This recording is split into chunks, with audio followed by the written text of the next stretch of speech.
credit as you possibly could when he said if he had bypassed football and just played basketball, Mike, he said he would have been a lottery pick. That's really saying a mouthful. Mike Godfrey, as usual, joins us on the telecast. Mike, I'm glad we got the young man on because I think he's unappreciated. He comes from an offense and also from a coaching staff. They're not looking for one star player. His numbers may not be stupendous, but I think he's an awfully good football player. Well, Syracuse coaches ask an awful lot of Donovan McNabb. He does an awful lot as a quarterback with the option game, but I think where he's underappreciated, Ron, is as a passer. He's 108 of 159, so he's an accurate passer. Last year against West Virginia, see him on a scramble. He'll find his receiver. Good, strong throw, completes it for a touchdown pass. He's accurate here. He shows you the strength of his arm again and his release. In 3 years, he put up 92 points against West Virginia, so they'd like to see him graduate. Amos Zaraway on many All-American teams as the preseason got started this year.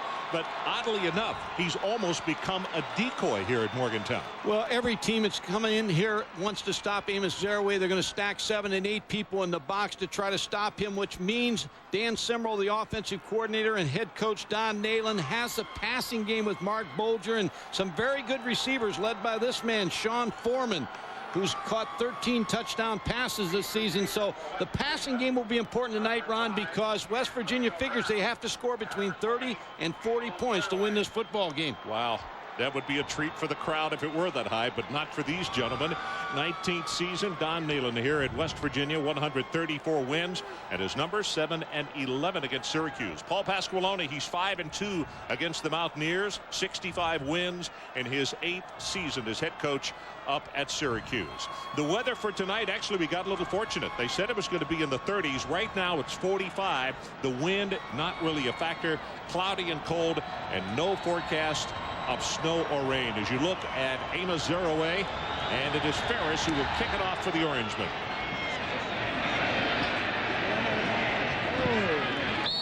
Ball goes into the end zone as we waited for it to go out of bounds, and let's check in with Adrian Karsten. Adrian? Well, Ron, on Monday, following the loss to Virginia Tech, the West Virginia senior captors called a meeting, players only.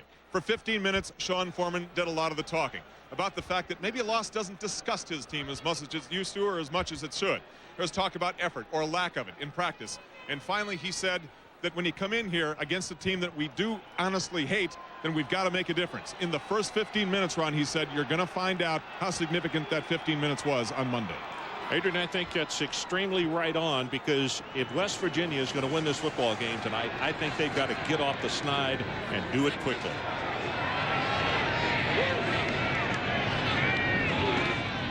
Bolger going to throw on first down. Right over the middle. Got his man. That's Beck, the tight end. Out to the 40-yard line. Good for 20. Here are the lineups offensively. Bolger at quarterback, Zaraway, and the fullback is Anthony Green. At times, Green will be out, though, and we'll see as many as 4 wide receivers. This is the way they line up out there. Beck, the tight end, who just got the pass. Saunders, Foreman, and Corey Ivy. We will see those 3 for sure. And up front, DeGros and Pukinas, very good offensive linemen, and both are academic All-Americans.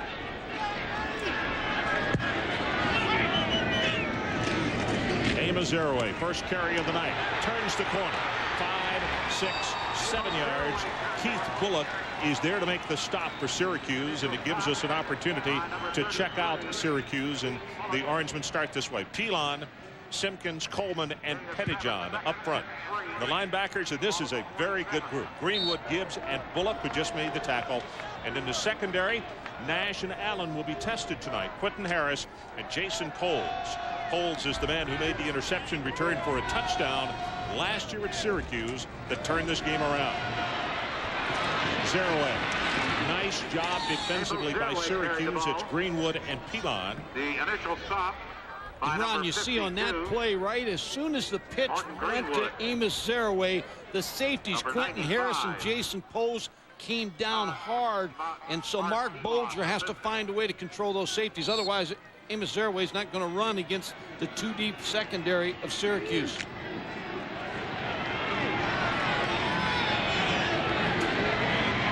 Third down on the line to make. They need to take it to the 50.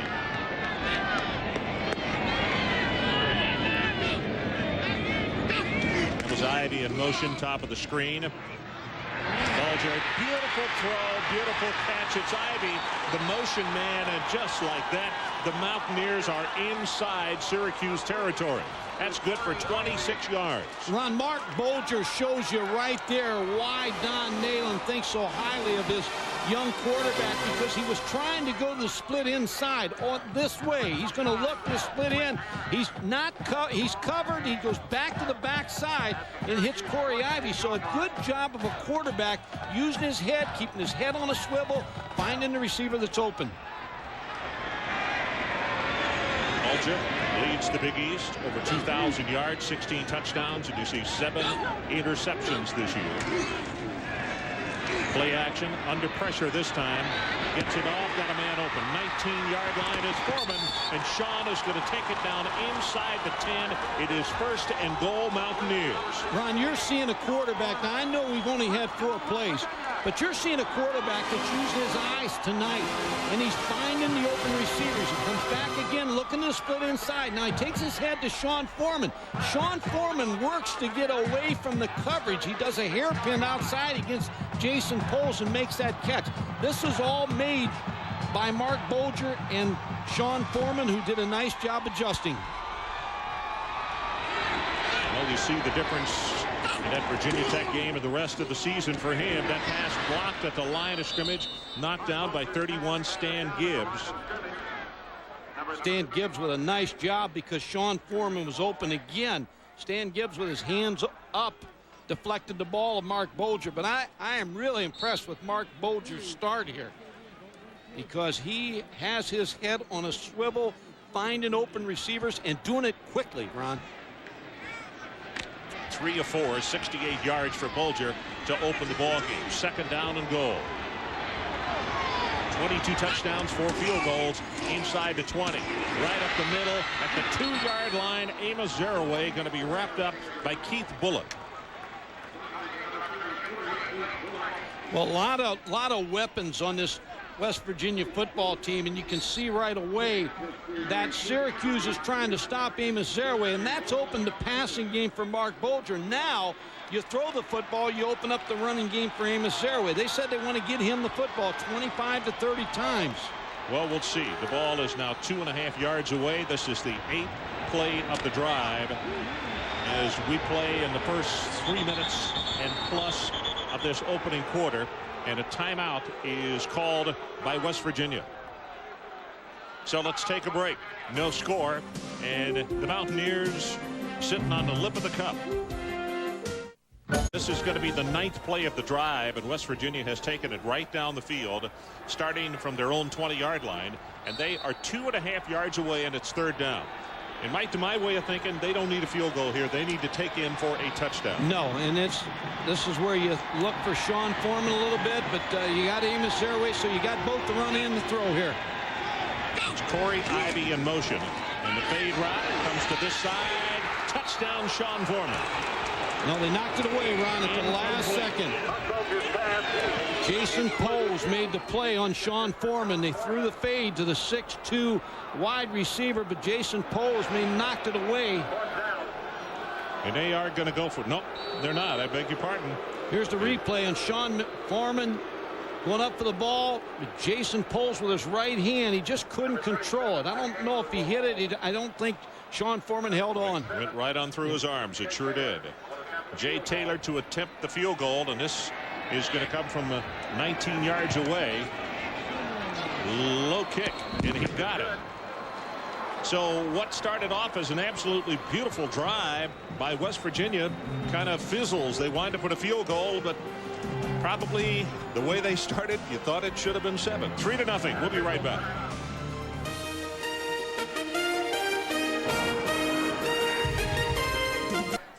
And you look at the numbers on the drive. 9 plays, 78 yards, 3:19 off the clock. Taylor with the field goal. And so very close to scoring the touchdown. In fact, I thought he had caught it, looked back down. When he came down and hit, he just really never had the football. Kind of slipped right through his body. Maybe the right hand of Jason Poles bothered him. But when he hit the ground, it came out. Oliger to kick it off. And number Kyle McIntosh waits at the 17. And Tosh is going to take it out to around the 29-yard line. And let's check with Chris Fowler. Chris? Well, Rob, with the Buckeyes losing, an opportunity for UCLA to move up into Fiesta Bowl position, but they're getting a battle in Corvallis from the Beavers after a Deshaun Foster run put the Bruins up 10-0. This is Jason Dandridge through a huge hole. Beavers cut it to 10-7 as they approach halftime. We'll keep you posted on this one. Back to Morgantown. Thanks, Chris. It's interesting. Mike and I were talking just before that game started tonight that might be a tough trip into Corvallis. It's a tough place to play. McIntosh and Conrad are the setbacks. McIntosh, 35, 40, he's loose. Crosses midfield and is going to be caught by Charles Fisher down at the 30-yard line. Ball came loose. West Virginia wanted the football, and they won't get it. That's a run of 40 yards on first down.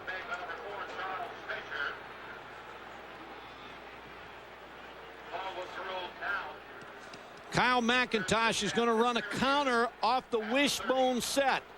Back to the left side, and he breaks through, gets nice blocking from Kernan and Bowen and Benowitz, and breaks into the secondary. Charles Fisher tries to strip him of the football. Ooh, he did. And he did. He did strip him of the football. But he's not going to get it. No, he's not going to get it. Anyway, it's a 40-yard run from scrimmage. Visitor sideline. First of the game. Well, that's early. The warning. So Paul Pasqualoni has to back his team up on that sidelines.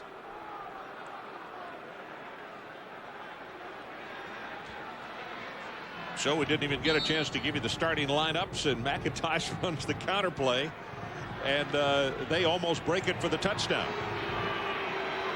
Donovan McNabb. 2 touchdowns, no interceptions last week against Pitt. You see his rushing yardage. Quick pass. Kevin Johnson inside to 20, shoved forward by Chris Edmonds, and they're going to say he is out of bounds at the 15-yard line, and that's a gain of 15 more. So here are the lineups. McNabb with McIntosh and Conrad. And the wide receivers, very talented group. Brominski, the tight end, Lowe and Johnson. And up front with the offensive line, it all starts with Scott Kiernan, number 61. He's the veteran, and I guess you could say the bell cow of that group. 1st and 10, Orangeman from the 15-yard line of West Virginia.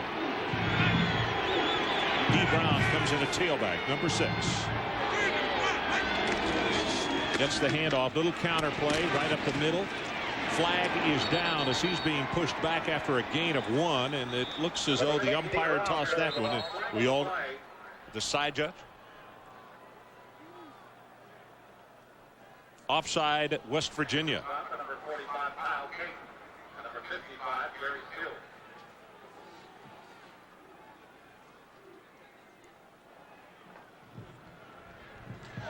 Defensively for West Virginia, Lando, Charlton Forbes, and John Thunder Thornton. The linebackers, Stills, Edmonds, Caden, and Barrett Green. And in the secondary, and Charles Fisher and Scooter Davis are the guys that are going to get tested often and early tonight. Porter and Tompkins are the safeties.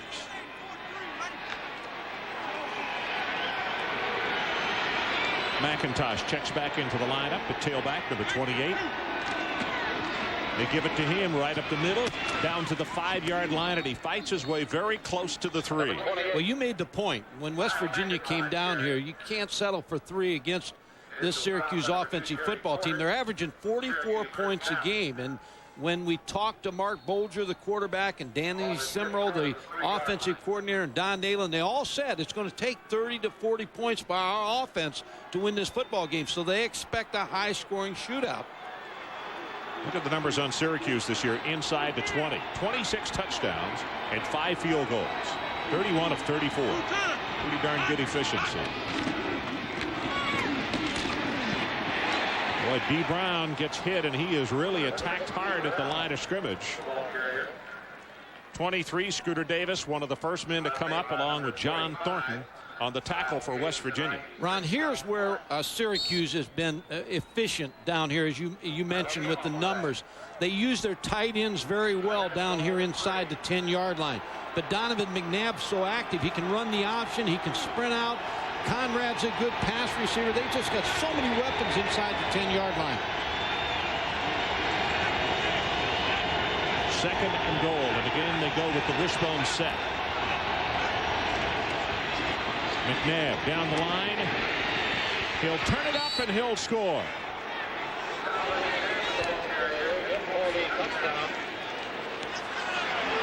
Landelt appeared to have him and he let him go.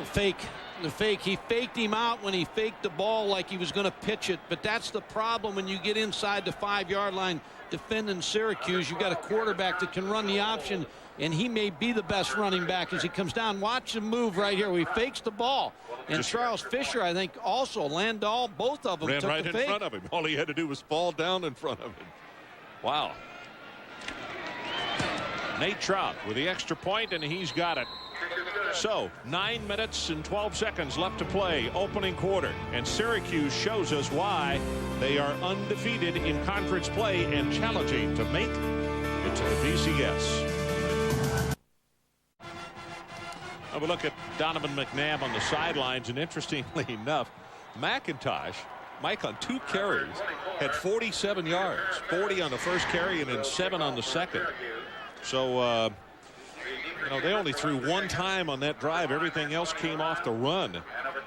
5 plays, 71 yards as you look at McIntosh. And said yesterday as I was visiting with both he and with Rob Conrad, I said, he is so tiny standing next to you in the backfield. He said, you do not have any idea how strong that little guy is. And tremendous he is leg fast. strength. 4 touchdowns this year, leading rusher on this football team. Amos Zaraway back deep. And he's going to get a chance to return a short kick from the 11. Brown, I beg your pardon, Anthony Brown is going to take it 30 and now out to the 35-yard line. Well, coming up on Tuesday night, ESPN's Emmy Award-winning series, Outside the Lines. Be sure and join Bob Lee as he takes you inside the Andro debate. Anyone can buy these legal supplements over the counter, but does it help? Can it harm, or is it all just hype? Find out on Tuesday, 7:30 Eastern, right here on ESPN. Ron, now the pace is set. Mark Bolger has to match Donovan McNabb. They have to have another drive right here. Well, they had a great-looking drive to open the game. Pitch it back to Zaraway, and he'll take it for a couple, and then he heads back the other direction. And let's check in again with Chris Fowler. Chris? Brought up in Corvallis after the Beavers got within 3 of UCLA. The Bruins struck back instantly. Cade McNown to Ryan Neufeld, who tight ropes down the sideline. 17-7 is the lead as they approach halftime. Florida State, one of the top 5 teams that won impressively 4 interceptions against Virginia. They can clinch the conference next week, guys. Chris, interesting. Florida State scored 24 unanswered points in that ballgame. It was close at 21-14, and then zoom, they were gone. Zaraway, big opening, has 5, has 10, counted off at 11 yards. Jason Poles comes over to make the tackle as Zaraway breaks it big, and it's Simpkins who also tripped him up. Run a good hard run by Amos Zaraway up inside. High tailback, he gets a good block up inside by his offensive lineman. Breaks into the secondary. Now the safeties didn't feel as fast on that play. Jason Poles waited for him in the secondary and made that tackle. Zaraway now 5 carries for 22 yards. As Mike said in the open, he is a marked man after that great freshman year that he had. Fumbles the ball, recovered by Syracuse, Jason Poles. But the flag that is down is because Syracuse jumped offside. Mark Bolger did a nice job with the cadence, and I think he drew off Syracuse. Simpkins, I think, is the guy who jumped across.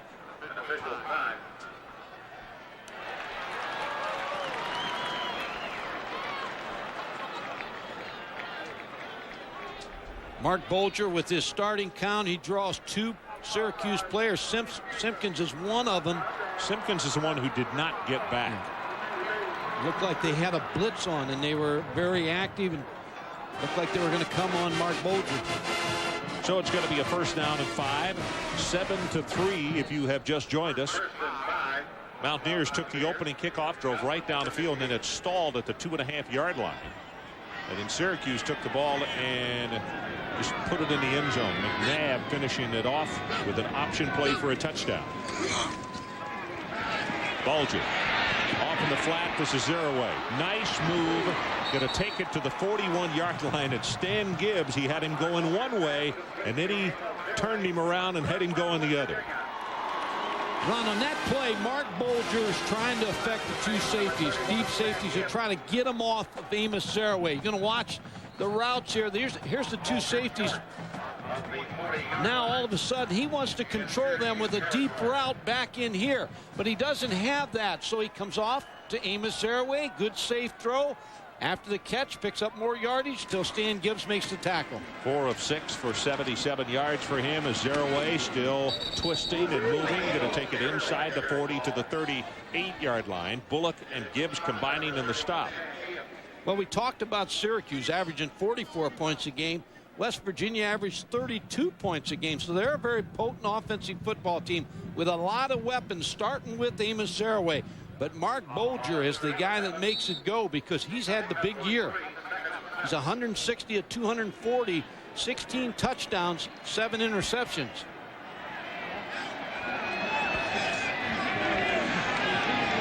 Bolger's got a couple of younger sisters who understand her college basketball projects, or could be.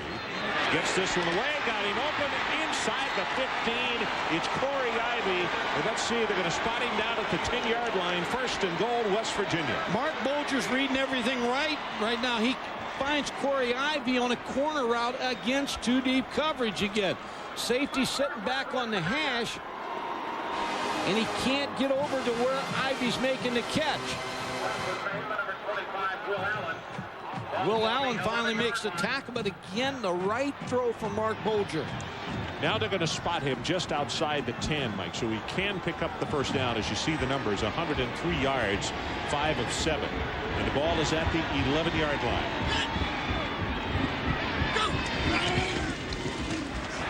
Zeraway cuts it back up inside, loses the football, and boy, is he fortunate it came right back up in his arms. Well, that's twice Amos has zigged when the ball zagged. So far, the one was a penalty, and he gets the other fumble back.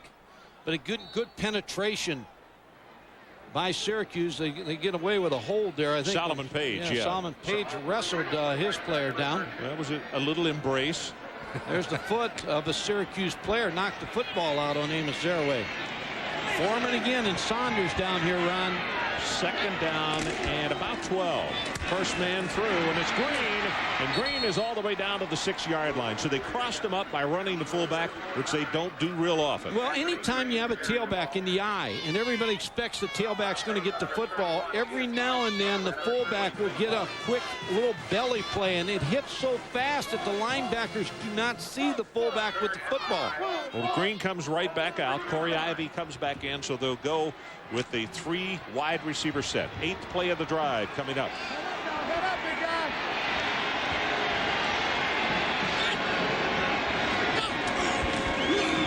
Here comes the blitz. Gets his pass away, and Foreman was interfered with. Going to call it on Phil Nash. Looked like it was going to be a little hairpin on the outside where you down curl and then head to the sideline, and Phil Nash grabbed a hold of Sean Foreman, wouldn't let him go outside. Stating his case.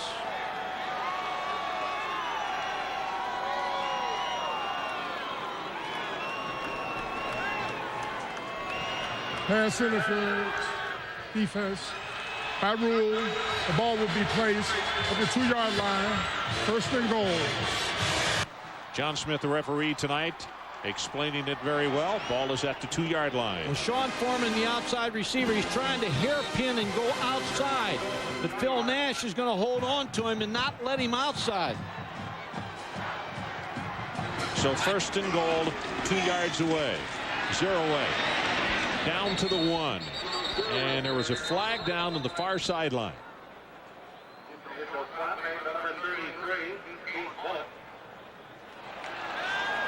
Move it down to the 1-yard line. Syracuse offside. Well, you like offense? This is the kind of game it's going to be tonight. Well, it's going to get a little colder tonight, so it's great. I mean, everybody can watch these two clubs go up and down the field. Prior to the snap, half the distance will place the ball at the 1-yard line. First and goal. Third penalty against the Orangemen. 3 for 10 yards, 1 against West Virginia for 5. Under 5 minutes to go in this opening quarter. Eric DeGrow comes out over the football. As you look into the eyes of Jason Poles. Now, he had an interception last year when West Virginia was driving to score. They turned the game around, but not this time. Anthony Green pushes it in the end zone, and the Mountaineers go on top. Page and Dunnigan with the paving blocks on the left side. Yeah, it's a good offensive line, Ron. Eric DeGrow, the center, Pokinas, the right guard, Holland, the right tackle, and as you said, Dunnigan and Solomon Page on the left side just knocked the Syracuse lineman off the ball for Anthony Green. Taylor with the extra point attempt. He's got it. So let's take a break. 4:25 left. Opening quarter. And our new score, the Mountaineers of West Virginia 10 and Syracuse 7. You watch the movement on the left side of the offensive line, and a nice job by the tight end, too, Becht. And Anthony Green just blew it in the end zone. Boy, nice job. Well, that's 2 outstanding drives that West Virginia has had. And as we mentioned, the first one stalled, and they probably feel as though they should have had a touchdown on that one as well. And Ron, Mark Bolger, and I keep saying it, he's doing such a good job of finding the open receiver, reading the safeties of Syracuse, going the opposite of where he needs to go, and he's just been on fire here in the first half. College basketball coming up on Tuesday night at ESPN2. The Coaches versus Cancer Icon Classic from Madison Square Garden in New York City. Illinois will meet Wake Forest at 6:30 Eastern, followed by Temple against Georgetown. A look at the ESPN USA Today top 10 poll, and it is Duke, followed by Stanford, UConn. Then Michigan State, Maryland, Kentucky, Temple, Kansas, Tennessee, and Xavier. And for Syracuse, they're number 20. John Oliger to kick it off for the Mountaineers. What West Virginia's trying to do on the kickoff, just punch it high and pin them into a certain side of the football field. McIntosh for the 26, fumbled the ball. And then they're going to down him at the 35-yard line. David Carter, I believe, is the man who got downfield to make the tackle on special teams. You know, what has happened with West Virginia in this game in the early going has to be good for this football team, because they have been a little bit down since losing 2 in a row, and a little backbiting, a little finger pointing, Mike. Now, when you lose 2 in a row, you start to search a little bit, and sometimes you start pointing fingers and instead of taking the blame on yourself. So this ball club had a lot of talking to do this week, but it looks like it's helped. McNabb goes under center with a first down at the 35. Option play. McNabb going to be knocked down for a loss, and there's Gary Stills. Now, during this week, there have been a number of pro scouts who stayed over for this ball game, because both of these teams have a lot of kids that are going to play on Sunday. But they talk a lot about number 55, that as far as raw talent and ability, Mike, he may be as good a rush in as there is in college football this year. And he got hurt against Ohio State, came back against Miami, was rusty, but last week against Virginia Tech, 2.5 sacks, 8 tackles, and caused a fumble. So he's back now. He's back where he feels comfortable from that injury. And he's from Trenton. He said last year he's from Amityville. He said, I'm from Trenton. I said, Amityville sounds better. McNabb sets, drills it, incomplete. That's a good hit on Grominski. The ball was right there, and it was Stills who knocked him loose for the ball. Let's check in again with Chris Fowler. Chris? All right, Ron, in the SEC, Mississippi State visiting Kentucky early in the third quarter. That's James Johnson busting it in. Good effort from 2 yards out. Mississippi State now trying to get bowl eligible, up by 9, or 11, I should say. Oh, that's a little bit of a surprise there. I tell you what's just happened here, Chris. While we were watching your highlight from Mississippi State, Kentucky, Brominski's going to have to come out because Stills, the young man we were just talking about, not only knocked the football loose from him, he knocks his wind out, and it really has gotten this crowd into the ball game. And that's why pro scouts are watching him, because he's good at the line of scrimmage and he can run. He's got 4.5 40 speed. See him turn and run right here with the tight end and then make the hit. And he loves the game of football. He loves to hit. They're down. McNabb from the shotgun, and they had movement. Looked like Bill O'Donnell, a junior out of Bayonne, New Jersey. The right guard came out of his stance too quickly. So the crowd helped.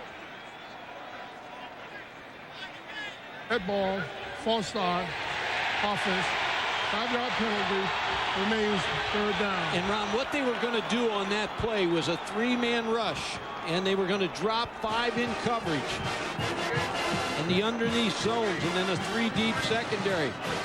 So they were going to try to clog every hole that Donovan McNabb could try to find to throw the football. Let's see if they come back with the same defense here. 4th penalty against the Orangemen. Third down. The line to make is out at the 45-yard line. West Virginia leads it 10-7.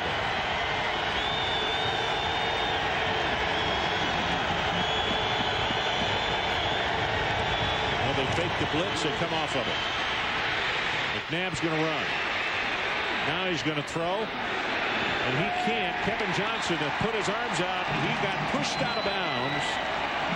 Knowing he was not eligible, he just stopped his attempt to go for the football. And Amos Saraway's over there pointing on the sideline to him that he went out of bounds. But a good job by Steve Dunlap, the defensive coordinator. 3-man rush and dropping the other 8 players trying to clog up the throwing lanes. Anthony Brown is going back deep. They have been searching as Duncan sets the punt.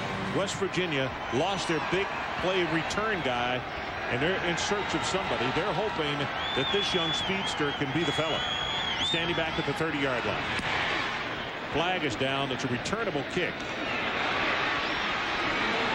Well, we see why. Pretty good speed. He gets what he can, goes out of bounds at the 46. And he's smart. There was not any reason to continue. 35 yards in the punt and 11 on the return. It's got to be a holding call. Nope. Personal foul against West Virginia. Not only step off the yards, but give Syracuse a new set of downs. Well, the umpire made the call in the middle of the field. Don is saying refuse the penalty. It's not your decision, Donald.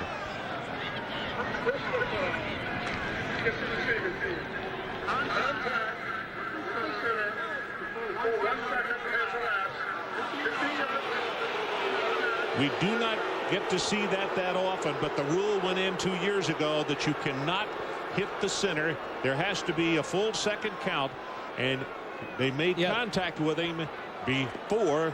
Obviously, they hit him immediately. Boy, you cannot give Syracuse this opportunity. Now, since that rule has gone in, I believe this is the first time I've seen it called. That's exactly what I said, Mike, that this is the first time I can remember that we've seen it.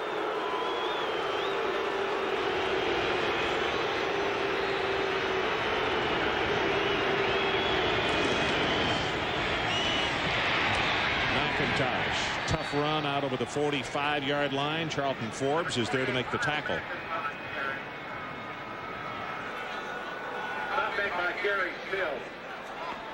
Let's take a look at the center right here. He's getting hit, I believe, by 2 West Virginia players. There comes the flag right here from the umpire.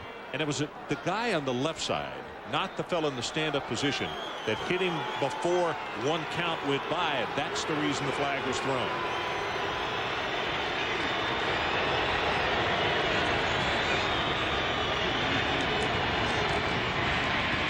McIntosh weaves his way, and that is a tough half yard, I'm going to call it. It'll be third. They need to go to the 48 as Barrett Green, a junior out of West Palm Beach, Florida, wraps him up. Ron, Syracuse came out that time in an unbalanced line, and in talking to Steve Dunlap, the defensive coordinator. He said that Syracuse does so much on offense that we've cut back this week on what we're going to do on defense because they give you so many looks. We don't want our players to be confused. Well, it's third down and an opportunity for this crowd to get in it one more time. It's Johnson in motion, bottom of the screen. McNabb rolls the pocket. Tipped and almost intercepted by Sensabaugh.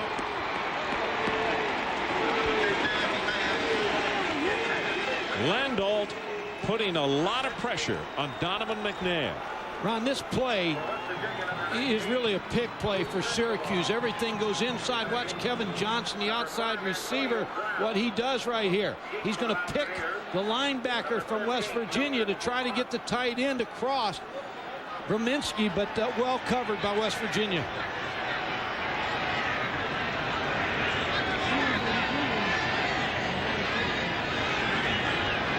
Doug Duncan, the senior at Hacienda Heights, California, waits to kick again, and the 25-second clock has run out.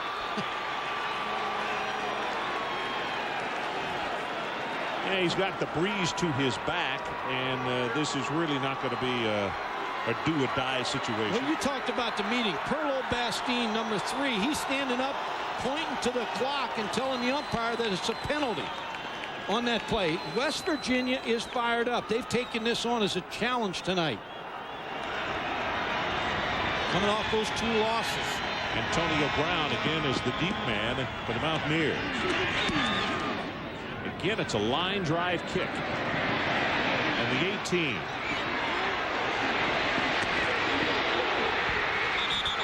Stepped out of bounds just as he crossed the 35-yard line, and then he got hit.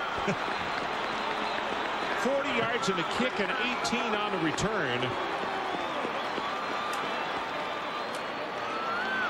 Good block by Perlo Bastine, number 3. Is going to make a good block. Number 11 also with a big block. Gary Tompkins.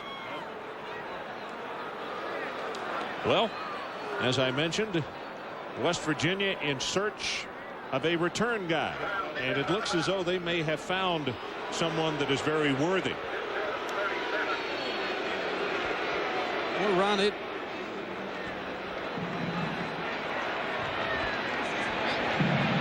It's a nice run back. Well blocked on the punt return.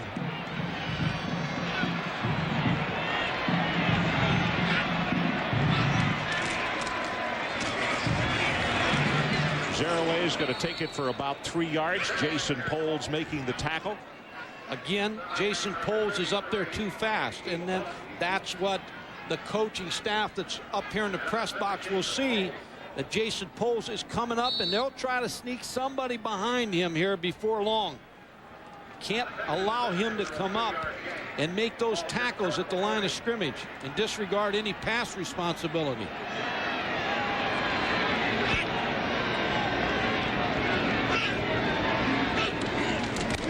Saunders in motion, quick pass out to him, and they say incomplete.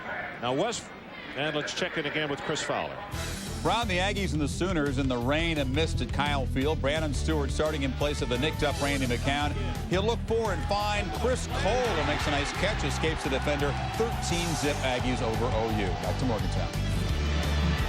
Our score 10-7 West Virginia with 50 seconds left to play in the third quarter.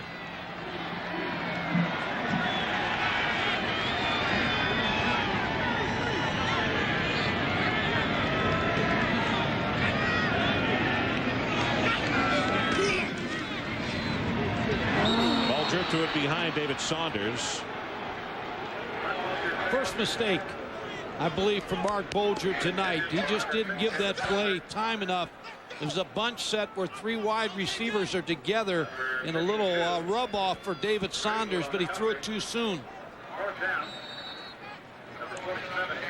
Kevin Johnson is the deep man as Jay Taylor stands back to punt at the 25.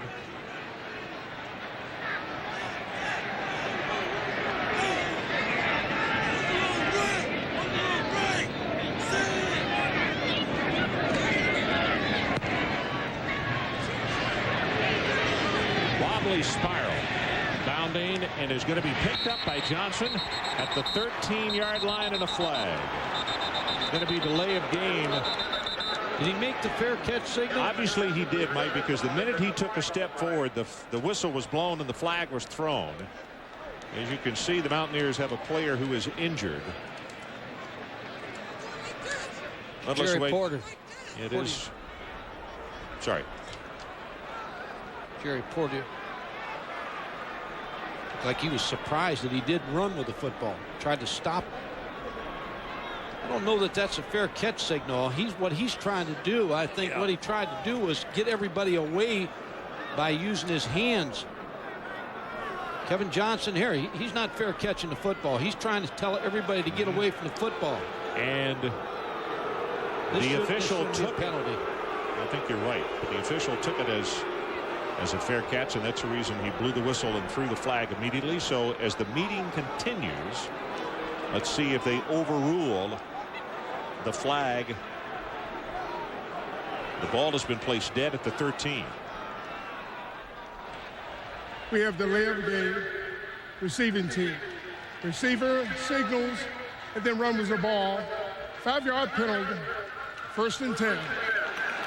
Well, you'd like your punt returners to make a verbal call, and then I've said this week after week, the call that everybody uses is just the word Peter to get away from the ball. But he didn't make a fair catch signal. He was using his hands to try to and yelling at the same time. You know, and Paul is arguing that he's not wrong, but what the officials I think are saying, Mike, is that the people covering the punt don't have time to stop and ask for an interpretation. If they break down and quit and he goes 90 for a touchdown, then you're in a world of hurt. D. Brown stacked up at the 10-yard line. Edmonds is there, and it's very obvious that West Virginia has gotten even more fired up after that touchdown. But going back to that signal, everybody teaches the hand over the head. So I think Kevin Johnson felt like he was well within the rules to make that signal. He's the go-to receiver for Donovan McNabb since Quentin Spotwood's injury in the Cincinnati game. And losing Spotwood is huge to Syracuse because he's a touchdown looking for a place to happen at any time. That is the end of the first quarter. So as a change ends of the field, we take a break. West Virginia 10 and Syracuse 7.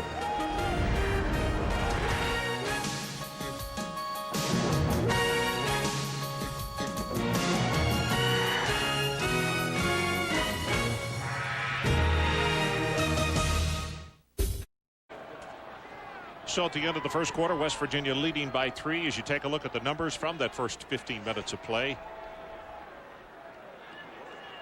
103 yards in passing, 34 rushing for West Virginia. Off to a very good start. 137 total yards for the quarter. And Ron, you watch that 16 yards in Syracuse pass offense grow here real soon. From the 10.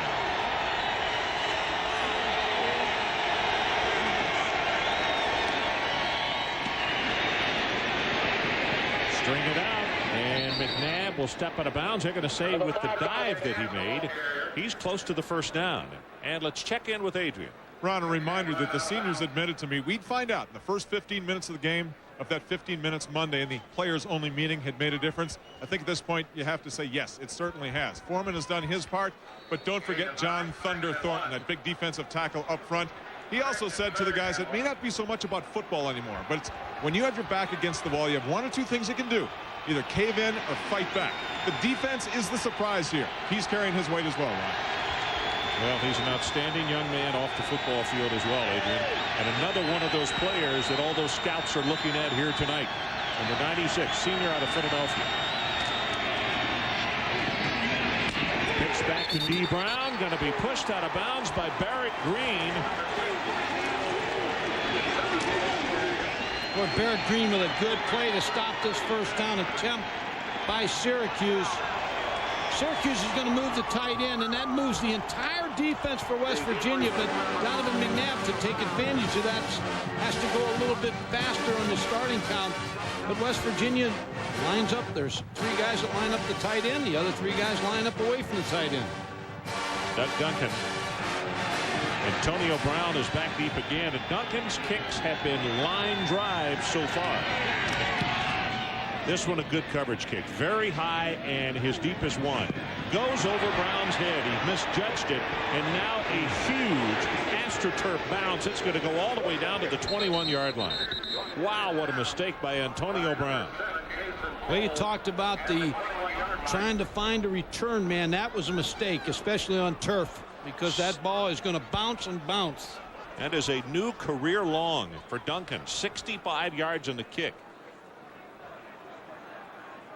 You could see the grimace on Don Nehlen's face because Brown cost him an extra probably 20 yards, if not more. A couple first downs. Yep, on letting it hit the turf. That's the reason Coach Nehlen is not wearing his hat right now.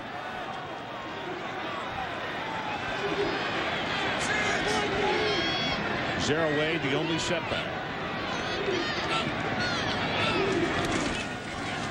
Gets the handoff back into the boundary. He's going to pick up about 5, maybe 6 yards. Bullock pushes him out of bounds. And Chris Fowler, what do you have for us? Well, Ron, over on the deuce, Kentucky's deuce is getting loose here. Tim Couch to Kevin Coleman. Touchdown pass, the 2-point try failed. 5-point deficit midway third quarter. Florida this afternoon rolling over Vandy 45-13. You know, Chris, with what happened up in the Big Ten today, those Florida schools, it wound up being a pretty good day for them as well as far as the BCS is concerned. I can't wait to see the polls next week and see who moves where.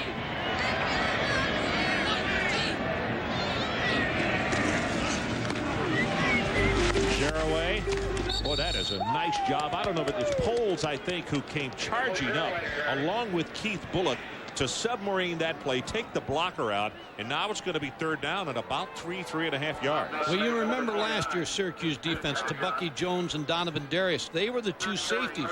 They'd come roaring up there. You've got to be able to slow them down. Jason Poles has no regard for pass right now when the ball's snapped. As soon as he sees Mark Bolger pitch that football, he's running up and making a tackle on Amos Saraway. Well, West Virginia just called a timeout. It looks like Eric DeCrow was injured and came off the field at the last moment. The starting center, the senior out of Huron, Ohio. I don't know if that was an equipment problem or what.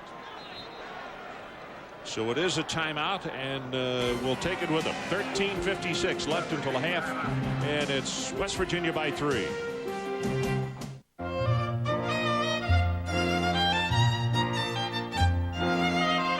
Do rich people have more friends than the rest of us? Are they more deserving of a comfortable seat?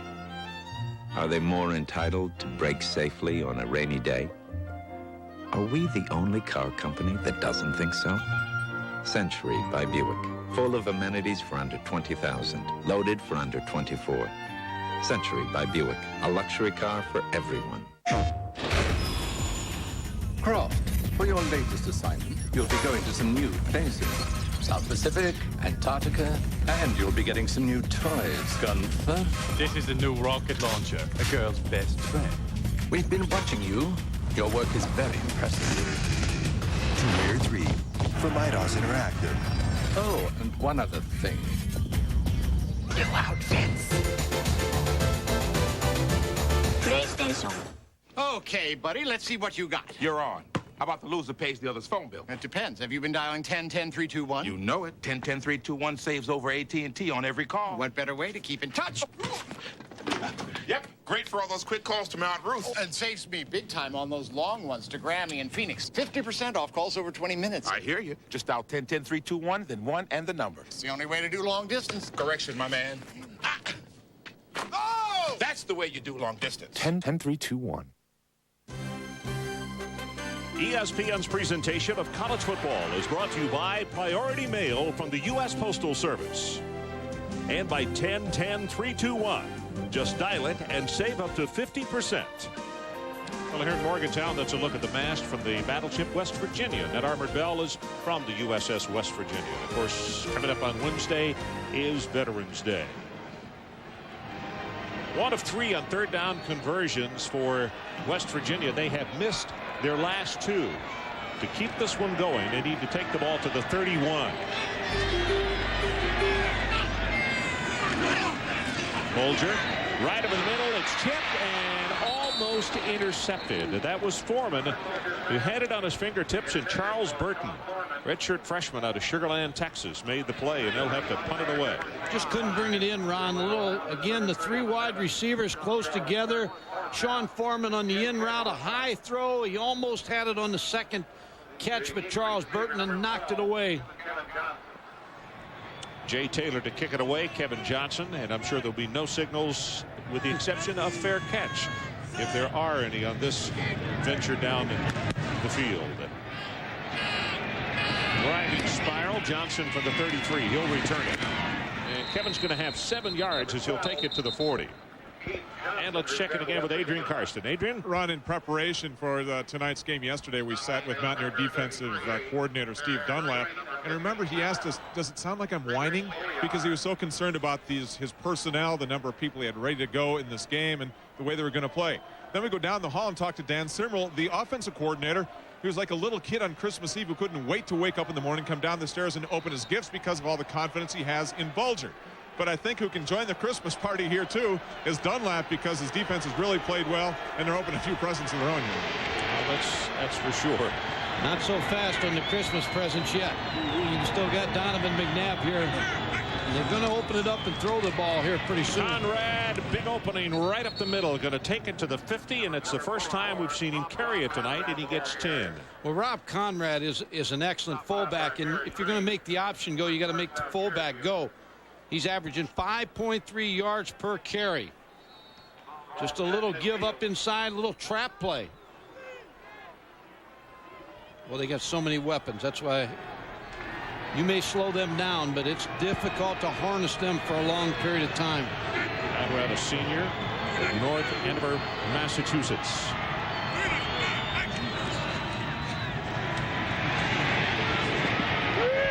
McNabb throws it off his back foot and just out of bounds. He was looking for Maurice Jackson, who is a speedster, sophomore from Rochester.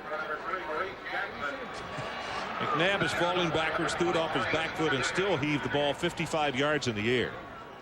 You know, it's such a strong arm. And Syracuse's firepower around, they do so much. The option game, we've seen that tonight. The inside running game, we've seen that with Conrad. The off-tackle power play, McIntosh. The power sweeps with McIntosh and quarterback. Play-action passing game, the drop-back passing game. They have a big offensive playbook. McNabb 1 of 4 for 16 yards. Stills from the backside. Better watching. Pitch going nowhere. Going to be a loss back to the 45-yard line. Charles Fisher came up and made the tackle. Steve Dunlap has to be happy with Charles Fisher coming off the corner out of Aliquippa, Pennsylvania. Makes that hit. Home is Sean Gilbert. Mike Ditka, a lot of Don Yanessa, a fine high school coach that had a big record there. So Aliquippa, powerhouse in high school football. Third down. They need to take it to the Mountaineer 40-yard line to keep this drive alive.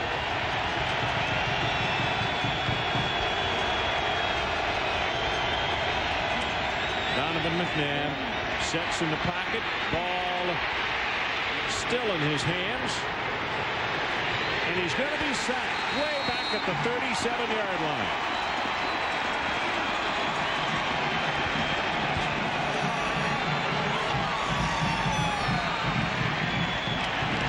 Ron, he's so strong. Donovan McNabb, finally Kyle Caden, I think, brought him down. But you can see the drop back pass, gets good protection, decides to pull it back in. Now skates outside looking for somebody to be open, and finally Kyle Caden with the hit. Kyle, a freshman from Fremont, Ohio.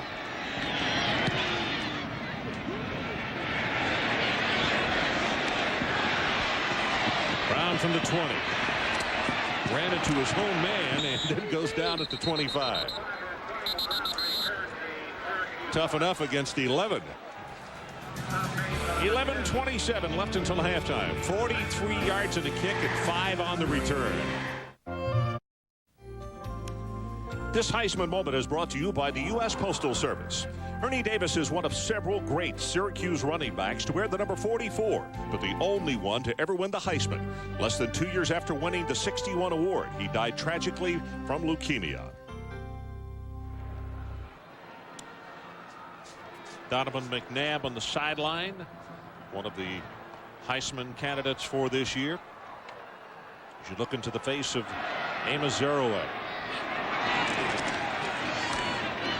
Play action. Bulger in trouble. Gonna be sacked, and it's Duke Pettijohn. Sophomore comes in to make the tackle. That ball came loose, I believe. Duke Pettijohn came into this ball game with 6 tackles for losses. Going to come off the block and make the hit, and the ball did come loose. Solomon Page, I believe, got on it. Solomon Page recovers it. It's at the 22-yard line, so it's going to be second down and about 12 and a half.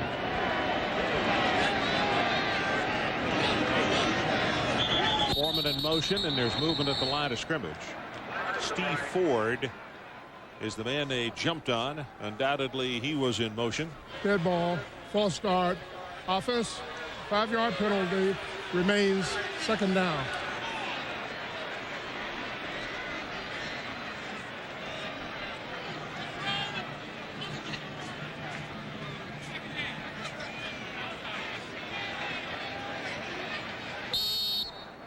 How times have changed in football.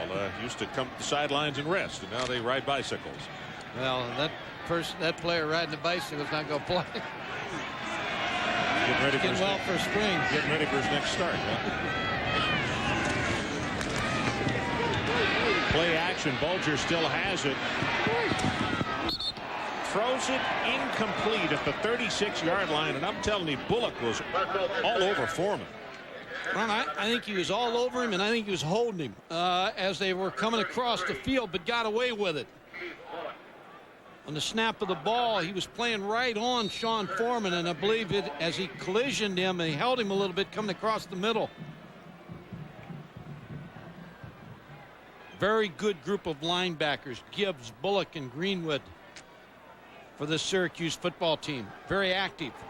So we just had lightning all over the place in the first quarter. Offensively, 17 points scored, and now nothing in the second quarter. Just over 10 to play until intermission. Middle screen Foreman. They read it perfectly. Just as soon as Sean caught the football, Jason Poles is there to make the tackle, and boos from this local fan. Yeah, I don't know why. I mean, their offense is trying to do what they think's best in that long yardage situation. Jason Poles just with another good play. Third punt of the night by Taylor. Kevin Johnson back deep.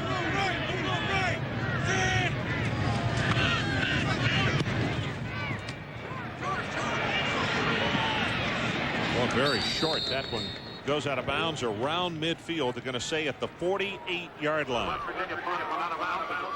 Well, our lineup next week on ESPN, College Game Day at 11 Eastern, followed by our noon Big Ten games. Undefeated Wisconsin at the Big House to take on Michigan, while Northwestern is at Penn State over on the Deuce. Then in the evening, we'll have one of the key ACC games for you, and it's Georgia-Auburn at 7:30, our ESPN primetime game. And over on the Deuce, a big one from the Big East. Virginia Tech squares off against Syracuse at 8 o'clock. Ron, one thing I'm shocked at right here, Syracuse has been held to 16 yards passing. This is Conrad, who fights his way down to the 45-yard line, and I'm a little surprised it's only the second time we've seen him carry the football. Now, they've got so many weapons that Donovan McNabb has been the center of the offense in the first quarter. But you look at that 16 yards passing, that's got to change. Kevin Johnson's a very, very solid wide receiver.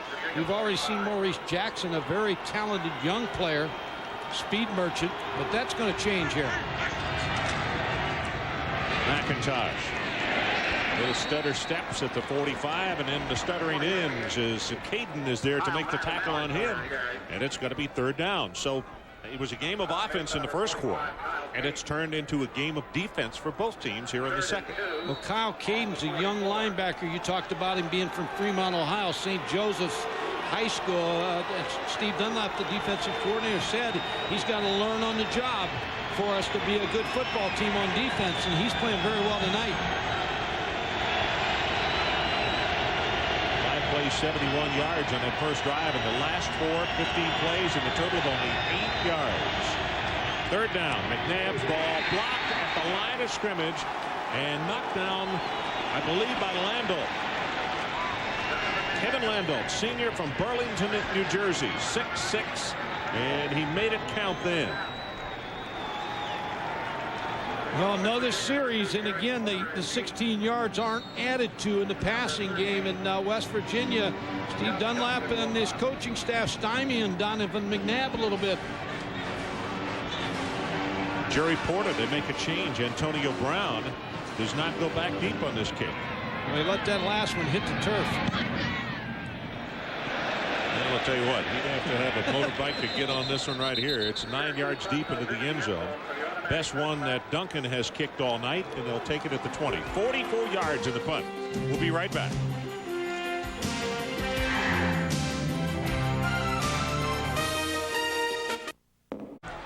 Well, the home folks are enjoying what they're seeing. Just over 8 minutes to play until halftime, and it's West Virginia getting the football back at the 20, and they're up by a field goal.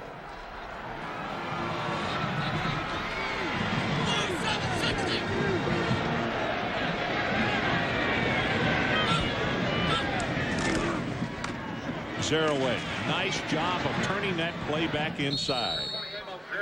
That's going to be Pilon who will make the tackle. But on the outside, the play was turned in just immediately to get help from some friends.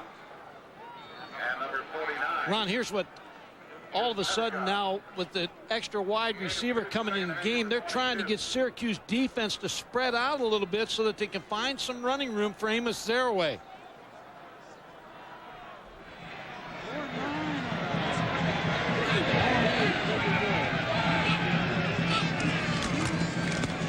Zeraway again as they try to get him outside is going to have 5, 6 now, about 7 yards in the play. Brian Coleman, a senior out of Cuyahoga Falls, Ohio, defensively. Boy, this game has really settled down. Early in the game, West Virginia throwing the ball all over the park. Now putting it in Amos Zeraway's hands. I'm shocked Syracuse has only thrown 3 passes, 16 yards. The game has all of a sudden turned to a defensive game, and both coaches offensively searching. Saw the numbers on Zeraway. He had a turf toe his first year against these guys, so that cut down his average. And last year he had a little bit of an injury. Quick out pass, got it complete, and that's Saunders. And he'll have the first down as he legs it out to the 35-yard line. Ron, this was called by Mark Bolger at the line of scrimmage. And what he looks at is he has 2 plays. He has a run to the tight end side, but he sees this defender of Syracuse off of the receiver, David Saunders. So he's just going to raise up and throw him the quick screen on the outside. Both the other 2 receivers block the outside hip of the Syracuse defenders. In a pretty good gain for David Saunders.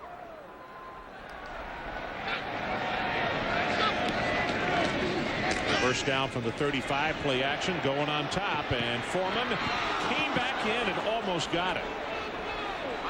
Phil Nash wanted an interference call on the play, and there will be none. Let's check in with Chris Fowler.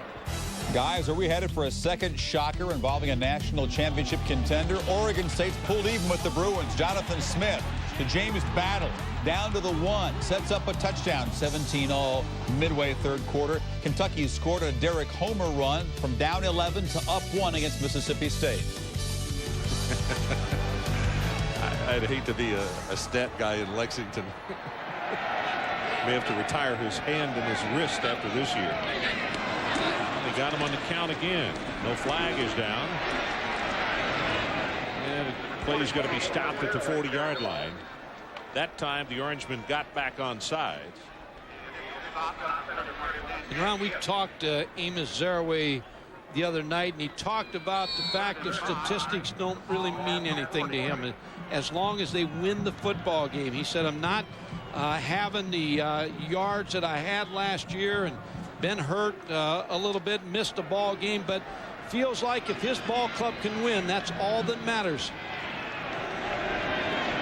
Amos 13 carries, 45 yards. You can see 3.5 yards per try. Bulger gets it away quickly, and it incomplete to Foreman. Had to throw it too quickly because he had a lot of pressure coming from the backside.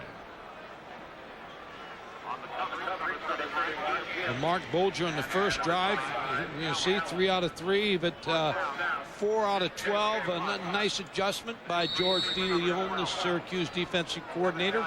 Terrell Austin, the secondary coach.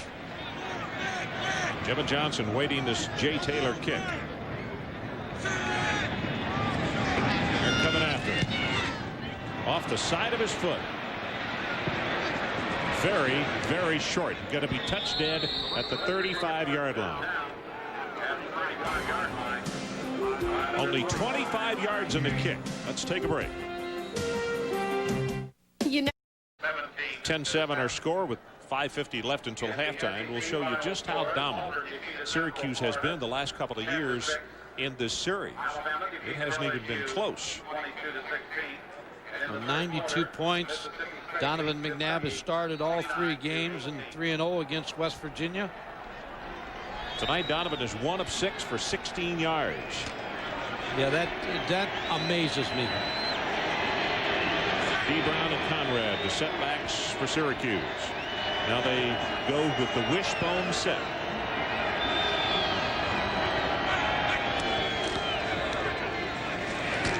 Brown right up the middle will take it across the 40. That's Barrett Green defensively.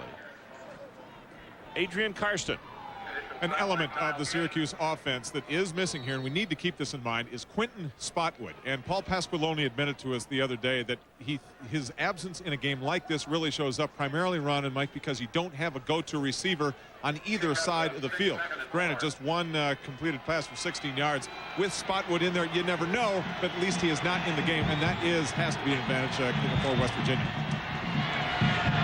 Now this running play as they take the umpire out of the play as well. I don't think they're going to have the first down. Green again defensively, and the official appears to be okay. Kevin Johnson will be the first one to tell you he misses Spotwood as much as anybody because Spotwood drew a lot of double coverage, which meant that Johnson got single coverage. Yeah, and Kevin Johnson, he's going to catch some passes tonight. He's got 37 receptions coming into this game, 6 touchdowns, and all the NFL people are looking at Kevin Johnson. They're going to take him.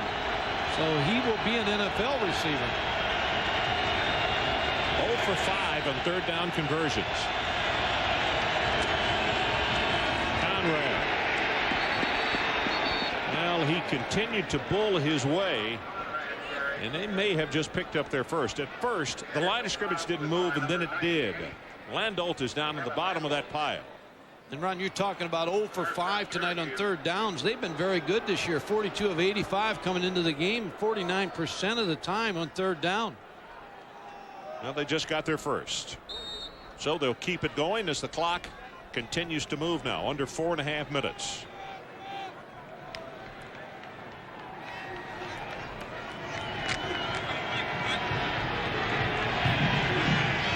Again, Conrad and D. Brown, the setbacks.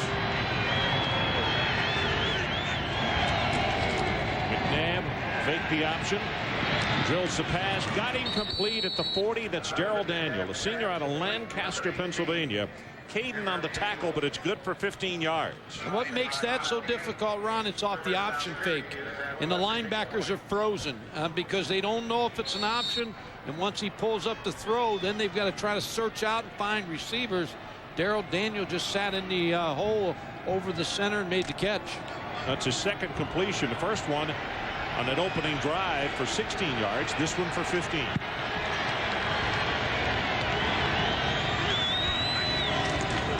Johnson in motion, and Brown going to be hit behind the line by Charles Fisher. Boy, they saw the run coming and came out very quickly off the corner And the senior from Aliquippa is there to stop him in his tracks. Ron, they brought Kevin Johnson in motion, and Charles Fisher just followed him in. And then the running play of D. Brown came right to him. Watch Kevin Johnson in motion. Now all of a sudden Charles Fisher is outside, and he'll come in and make the play, just ducking inside the pulling guard. It's a nice job. He was on his knees, still got up and made the tackle. 2nd and 11. Stills with pressure. Pass. Got him complete. That's low at the 10, at the 5. Touchdown, Syracuse. West Virginia thought he stepped out of bounds, and he was close as the coaches have come down the line. I think he was knocked out of bounds. I believe they threw a beanbag. Now, maybe he didn't go out of bounds. But they threw the beanbag. Jeff Lowe working against too deep a roll coverage. And Mike, what's really interesting, they did throw a beanbag, which means somebody thought he was out of bounds. They just ran back and picked it up. Yeah, a nice job again by Donovan McNabb. Showed you a strong arm. Nate Trout with the extra point.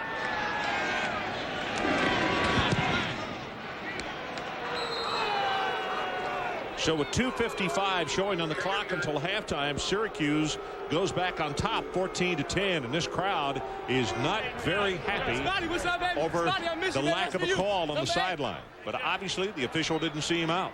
Well, that shows you again how strong and how potent this Syracuse offensive football team is. There's a roll coverage on Jeff Lowe. Makes the catch, and not a very good job by Jerry Porter breaking down and making this tackle. There's the beanbag.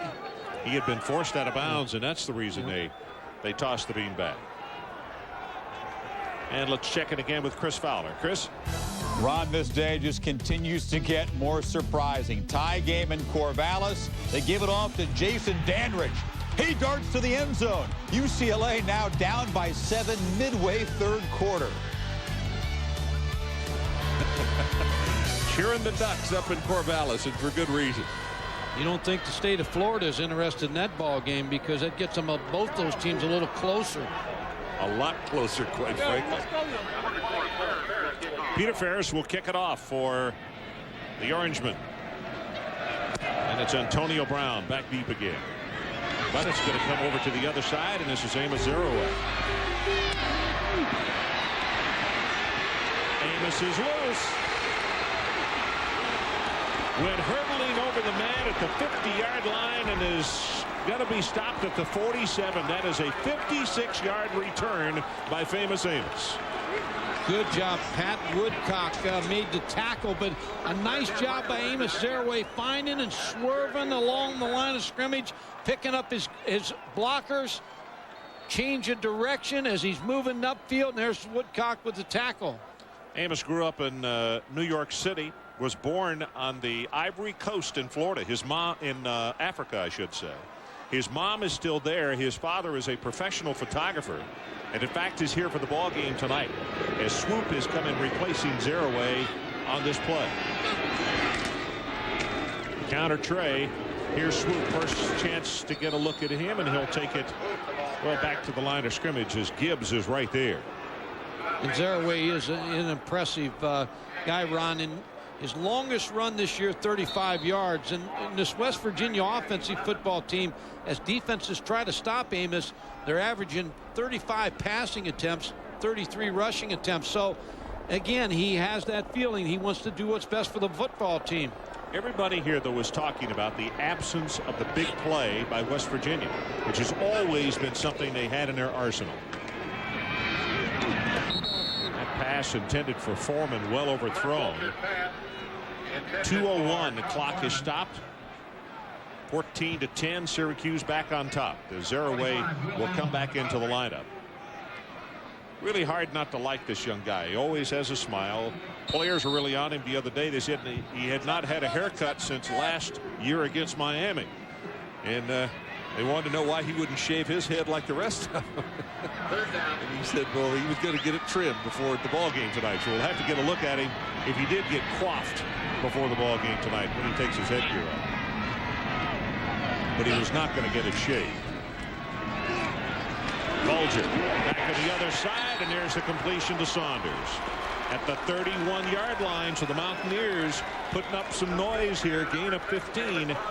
We're not to halftime yet, they said. Well, his primary receiver as he comes away from center is on the left side here, and you'll see him as he starts to look to the left side. Now he's looking for a guy down the seam. Now he came back to David Saunders on the backside, took the hit, made the completion. A good job again, head on a swivel by Mark Bulger. And here comes the reverse. Zerouay at the 20, 15, 10, 5. Touchdown, Amos.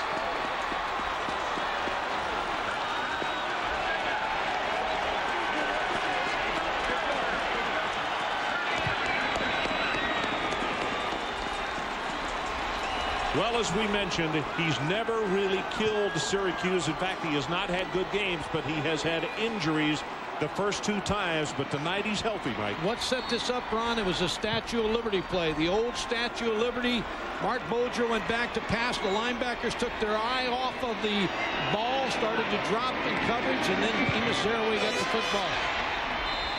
Extra point is good, and with 1:32 showing on the clock until halftime, West Virginia comes back on top. There's the Statue of Liberty, just fakes the pump, gives the ball to Amos Zerouay, picks up some good blocking ahead of him. Pukinis. Anthony Green, the fullback, and Brian Pukinis, number 61, for the touchdown. Well, they needed that just before halftime. When you're coming off 2 straight losses and all of a sudden Syracuse takes that lead, you need that score. Chris Fowler got something new for us. Well, Ron, folks are going to want to stick around for the Buick halftime report. Lee and Kirk will join me. The shake-up Saturday in college football, the shocker in Columbus. Wild finishes all over the place, and the Beavers continue to lead the Bruins. Scores and highlights coming up. All righty, shake-up Saturday is a great way to put it. West Virginia trying to shake up the Big East. Syracuse has Virginia Tech next week, which is huge, and they still have Miami to play, but they're not thinking about that right now, or they had better not be, because the locals are not only putting up a war chant, they've got over 200 yards in the first half, and they have 17 points. Not only was it good play, it was well executed. Well executed, got some separations with the linebackers. Olger to kick it off for West Virginia. McIntosh and Johnson back deep, and they are not deep. They are looking for that high pooch kick, and they get another one.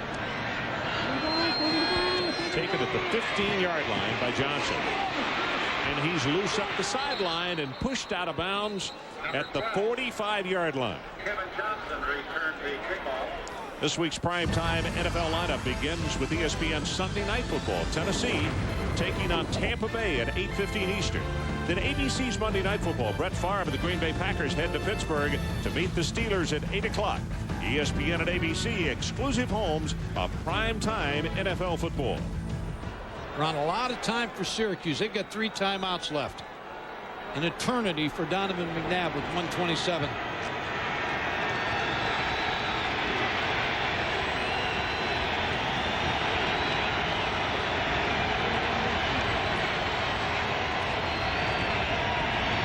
Rolls the pocket, sets, zings the pass, got it, completed. And Kevin Johnson stepped out of bounds as both of the defensive backs gambled, and Johnson came away with it. He's out at the 18. And you like to see Kevin Johnson have success. He was recruited here as a quarterback along with Donovan McNabb, runs a corner route. And you're right, Gary Tompkins goes for the interception. But Kevin Johnson never lost concentration on that football. Marvin Harrison worked with him when he switched from quarterback, when he knew he wasn't going to beat out Donovan McNabb. Worked on him on his routes, and Kevin Johnson's turned into a pretty good receiver.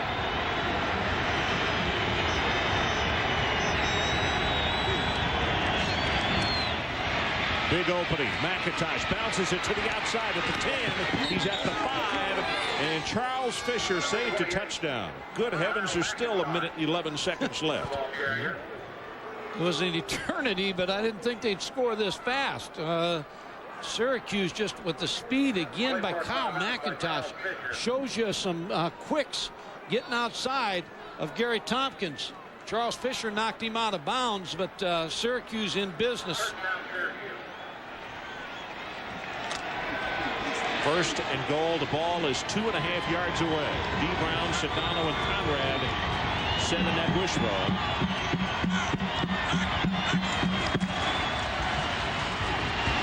Play action. McNabb going to hold on, and he'll be sacked. Ryan Brady, a junior out of Huntington, New York, got him, number 43. Ron, the primary receiver on that play was going to be Rob Conrad, but also watch the tight end, what he does here, Brominski. He'll block, and now he releases the other side, but he got knocked a little bit. He got banged a little bit. He came open late, but Donovan McNabb was too far outside. The tight end was the second choice. Couldn't get back to him. Wide open. Yeah, Donovan had more than he could say grace over there on the sideline. He couldn't look back at Brominski. He was running for his life. 1:03 until halftime. Got him over the middle. Touchdown, Kevin Johnson.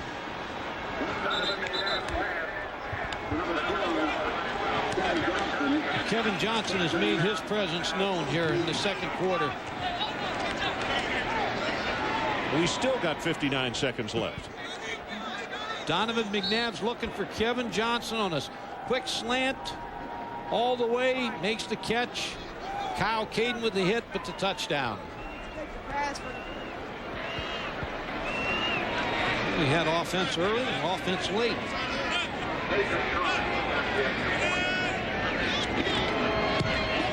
Trout with the extra point, splits them. And again, Syracuse goes back on top, this time 21-17. We'll take a break. 59 seconds until intermission.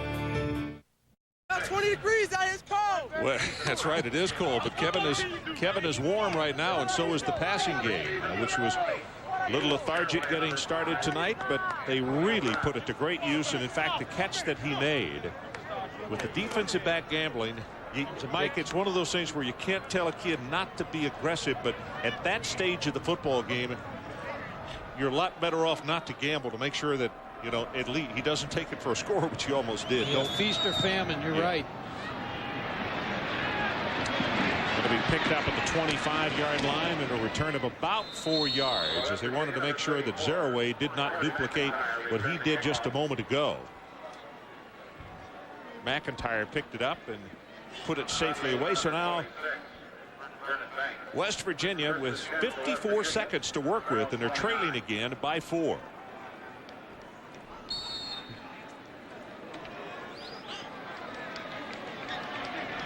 So Bulger comes on. Don Nalen said it, so did his coaches. They thought they were going to have to score 40 points to win this football game tonight. And I'll tell you what, if the second half is like the first half, I think they're right. Zeraway, boy, is a marked man.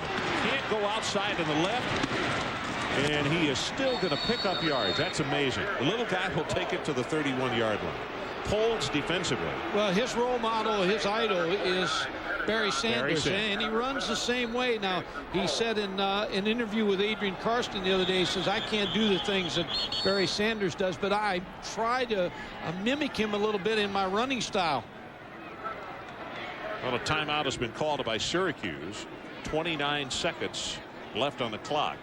Amos has got, I don't know how many tapes now of Sanders, but he keeps them at his apartment, and he watches them. And one of the things that he really prides himself on, he's not a real tall guy. Obviously, they say 5'8". I'm not sure about that, but he is physically, he is in awfully good shape. Yeah, he's strong, Ron. When you look at his chest, I mean, when we were out eating with him the other day, and Adrian Karsten out-ate them all, but all 7 ball players. But the whole team. Amos Zeraway is strong in the upper body, and there is talk that he may come out after his junior year, but he hasn't decided. Yeah, I think he does. He needs to stay healthy 1 year and put together some numbers here at West Virginia. But he really is a fine running back. But I do believe he's best to stay here. Adrian, defend yourself. Well, it was a special treat for all of us as I enjoyed my small salad and crackers down there at the end with Gottfried.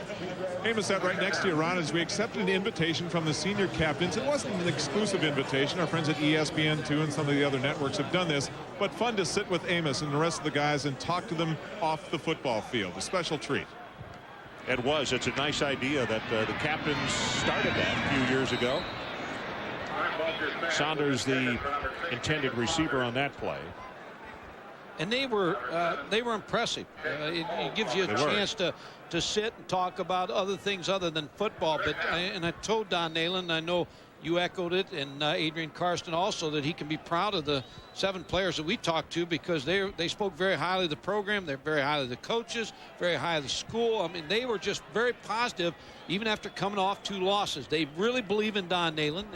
They fight hard for him, and they're going to play hard for him all year. And they ate well. And they ate well, and it was a big bill. Faked it to Zeraway. And it's Antonio Brown who goes out of bounds. We still have 18 seconds left, and that's good for 13. Smart play by Antonio Brown to get out of bounds. They still have 18 seconds, and they've got 1 timeout left.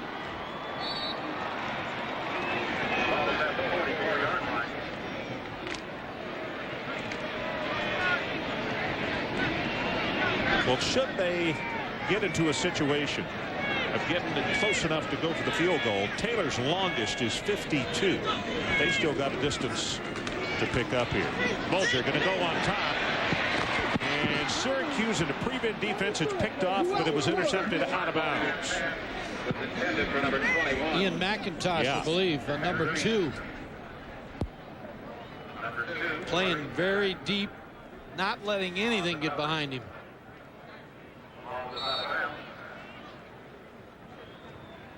It's a throw by Bulger, and the play by Ian McIntosh against Pat Green, the junior wide receiver. Now you just got to hang it up. 12 seconds until halftime.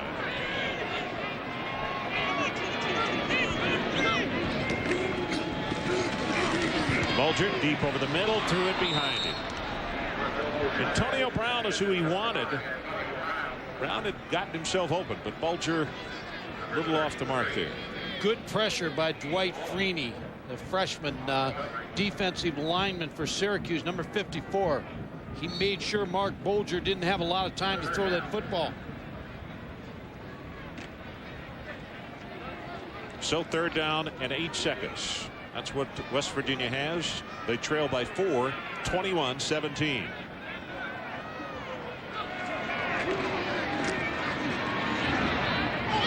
Bulger got him open, and he got out of bounds. Well, now they're going to say that he is out at the 31, so let's move back 7 yards. That would be a 41-yard. Well, my math is not good here. Let's see where they're going to put it down. In the vicinity of 47 yards. And as I mentioned to you, 52 his longest. 47 this year. It's going to be an attempt of 48 yards. Jay Taylor. High pass, they get it down, and he has the distance, and he is good.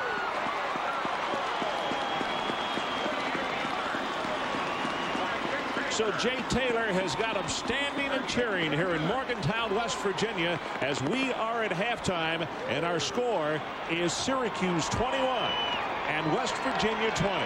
Now with the Buick halftime report, let's rejoin Chris Fowler. Chris. Ron, thank you. Great. First time they had it. And the interesting thing, Donovan McNabb hot early. He went through quite a dry spell. Then he got very warm. Yeah, he really did, Ron. It's only 31 plays for Syracuse in the first half, but only 10 passes from Donovan McNabb. He found Kevin Johnson, got hot, got that combination going in the second quarter. But in the early first quarter, early second quarter, West Virginia has Donovan McNabb bottled up to get the sack right here, and then he finds Jeff Lowe beating 2 deep coverage for the touchdown. And so he's really, I think, as you watch him, and then he hits Kevin Johnson for the touchdown. He's now loosened up, finding some seams in the West Virginia defense, and I think you'll see him throwing more and more. First 5 series is 1 out of 6 for 16 yards, but then he came on. Last 2 series is 4 for 4, 100 yards and 2 touchdowns. So he's found a groove. Here are the first half stats and the numbers. The passing yardage, you can see he gained 100 yards after that opening series, but it came late in the quarter. In the third down situation for Syracuse, 49% they were making it on coming into the night. 1 out of 6 against West Virginia, and then averaging 9 yards on first down. Big statistics. West Virginia will kick off. Bulger with an outstanding first half as you look at Donovan. And quickly to say a congratulations to Donovan. He became the all-time passing leader in the Big East Conference with that touchdown pass to Kevin Johnson. 7,858 yards, surpassing the total of Glenn Foley of Boston College, who had held that record. So Donovan McNabb puts his name in the books one more time on what has been a truly magnificent career at Syracuse University. Kevin Johnson is back deep. Oliger will kick it off for West Virginia.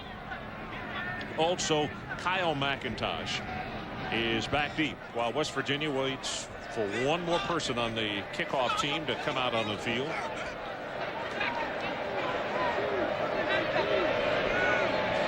So we had 248 total yards by West Virginia in the first half, 199 for Syracuse. Orangeman league at 21-20, and we're underway in the second half. This is Kyle McIntosh. Well, you can hear the strike from all the way up here.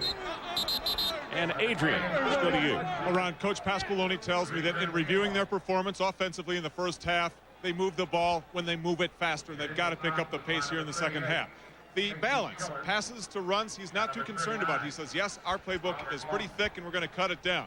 Defensively for West Virginia, very important, most important quarter for them right now, because in all 3 losses, they have been shut out. The Mountaineers have in the third quarter, so the defense figures they need to score here in the third quarter if they want to win this game. Adrian, I think this is a big drive. You always like to play the first 5 minutes of the third quarter. Both coaches tell their teams that will decide this football game. Here's McIntosh. He opened the game with a 40-yard run from scrimmage, and this time they trip him up. And also remembering that it was West Virginia who won it at halftime with a big surge as far as momentum with that 48-yard field goal. And that always gives you a shot just before intermission.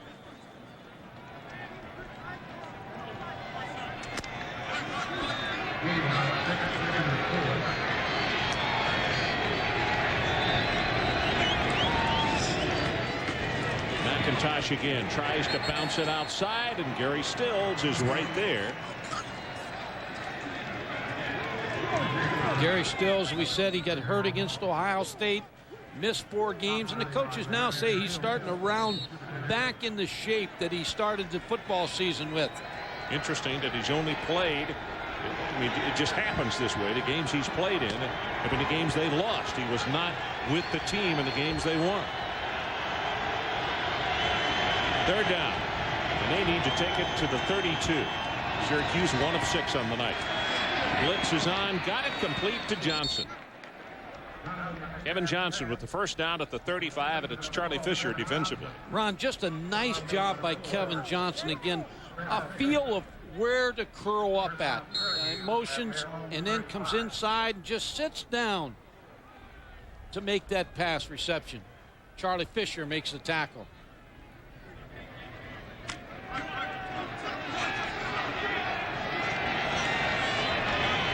67 yards and a touchdown on the night for Johnson. Pressure coming on Forbes. Drills it complete at the 32 to Kevin Johnson again. Well, it's becoming the Donovan McNabb, Kevin Johnson show, and we talked about this. Adrian Karsten talked about it just before half. That Quentin Spotwood's not here. Who do you depend on? You have a favorite receiver. It's got to be Kevin Johnson. He comes all the way across the football field. Good coverage on him by David Lightcap, but again, a good throw by Donovan McNabb, a good catch by Kevin Johnson. That's why I say, Ron, he will play pro football. He's an outstanding receiver and a young receiver. He's got a lot to learn at that position. Sedano comes in replacing Conrad, but it's McIntosh, and he finds an opening down to the 22. Chris Fowler, what do you have for us? Well, Ron, up in rainy Corvallis, this just go back and forth. Bruins and Beavers tied at 24. Cade McNown to his favorite target, Danny Farmer. Their second hookup for a touchdown tonight. Bruins just recovered a fumble, lead by 7 in the fourth quarter. Well, a 7-point lead, and it looked as though that he was limping off the field there. Cade McNown, a pretty good quarterback, special. First down, the ball just outside the 20-yard line of West Virginia. Conrad weaves his way, going to go for 3 tough yards. It's Kyle Caden, the freshman out of Fremont, Ohio, there to make the stop. Rob Conrad, his freshman year, Ron, he got that famous number 44 jersey. Paul Pasqualoni sat down, explained the history of the jersey to Rob Conrad and that he had to be a role model. Talked to Paul Pasqualoni when we did the North Carolina State game. He said recruits have asked for that number. They're currently recruiting players, and we shall see a new 44 at Syracuse. 4 carries for 21 yards tonight. Here comes the blitz. Donovan McNabb is hit, and how he held on to the football, I don't know. 3 times they've gotten to him. This time it was Tompkins. Gary Tompkins came off the corner, and Steve Dunlap, when we talked to him, he talked about not blitzing Donovan McNabb as much, but once you cross the 30-yard line, you've got to come after Donovan McNabb, number 11. Gary Tompkins comes from the corner, doesn't get picked up, makes the tackle on Donovan McNabb. But you don't like to blitz a guy who is elusive like Donovan McNabb and also runs the option. Third down. They need to take it to the 11 of West Virginia. McNabb for the end zone, got him open. Touchdown, Kevin Johnson. They had to bust the coverage here because I watched Kevin Johnson come off the line of scrimmage. No one picked him up. He ran wide open all the way down the football field. He's going to come in motion right here. He's going to work up the football field. No one picks him up. 3 deep coverage. Breaks. Wide open, a busted coverage. Thrown right on rhythm by McNabb. Plus, you're in 3 deep coverage. The safety should have been sitting back there. Trout with the extra point. It's good, and let's take a break. 11:14 to play, third quarter, and Syracuse, just the way they opened the game, on the scoreboard again. 28-20, our score now with just over 11 minutes to play, and it's turned into the Kevin Johnson show. When you look at those numbers, 8 for 78 on the drive, 3 minutes and 46 seconds, and a 22-yard reception. Well, Marvin Harrison taught him how to run patterns and calls him every Monday, so they're going to have a joyful call this Monday. Trout kicks it off, taken at the 6-yard line. Zerouet. He's loose again and takes it out to the 37. Like Greenwood on the tackle.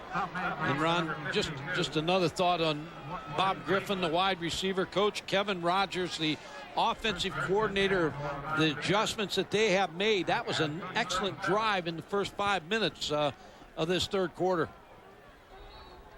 You know, just like when they took the ball to open the ball game for the first time tonight after West Virginia had gone down and kicked the field goal. Syracuse opened with a touchdown in the first quarter, and they have duplicated that in the third, and in very impressive fashion.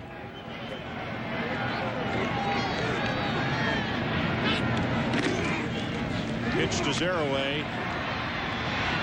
Hit by Jason Poles, and according to our numbers for the tackles that we had for him in the first half, that is 8 solo tackles that Poles has.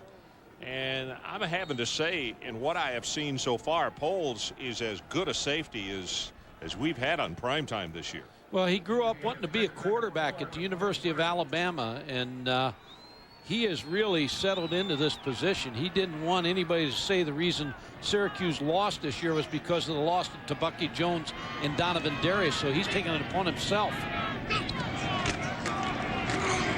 Big opening. Zeroaway ran by Greenwood, and then Greenwood, along with Bullock, reach up and make the tackle.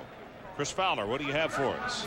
Well, Oklahoma fiercely defended John Blake this week, but you don't help save a coach's job by getting shut out. Brandon Stewart rolls in for the touchdown run. The Aggies are rolling over Oklahoma 22-0. Trun Candidate, a couple of touchdown runs. Arizona up on Washington State in the first quarter. Guys? Well, Chris, you're right. The folks up in the state of Oklahoma are getting more than frustrated. They want to see something happen in Norman, and it's not.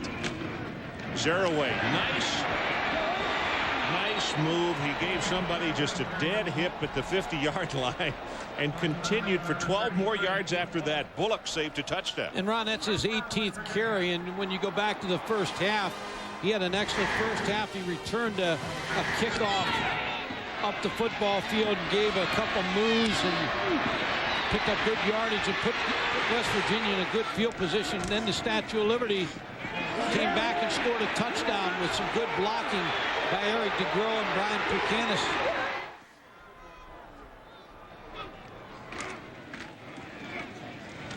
Amos again. He's going to take this one for about 3 yards. Greenwood and Duke Pettijohn combining in the stop.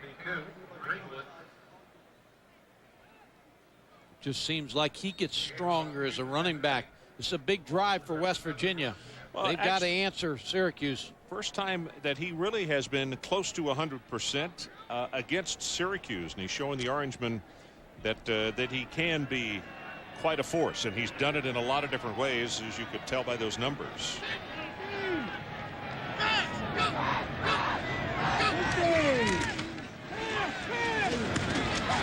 Tipped and intercepted. That's Nash. Boy, and it's a football that should have been caught by Foreman, and Foreman has had a problem juggling the football tonight. Yeah. He should have had a touchdown in that opening drive. Mark Bolger, and you're right, Mark Bolger drilled that football. Sean Foreman just couldn't bring it in, and then the ball started popping over his head a little bit. Phil Nash, the senior corner for Syracuse, was right in the right spot at the right time. Here's the throw. It's right where you want the curl thrown. You want it thrown low, right around the chest, and the ball just deflected out of his hands. And Phil Nash with a good job of concentrating to intercept that football.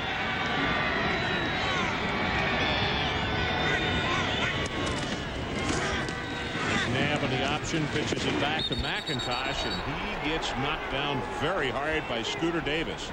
And as you can see, one of the assistants on the sideline went down hard as well. Well, there's not a bigger series in this football game than right here for West Virginia's defense. And what happens over there, you get trapped. The players are all trying to get up to see what's going on, and when you start to move out of the way, you can't go anywhere. This is a big series for West Virginia's defense.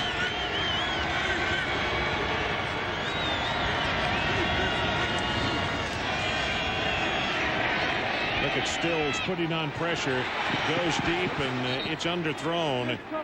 And he got put down by Stills after the ball was released. Fisher on the coverage, but 55 was putting on the burners. Yeah, Gary Stills, 6'2", 235, runs a 4.5 40, and they say is an excellent first step. He just beats the block of Mark Banowitz to get to Donovan McNabb.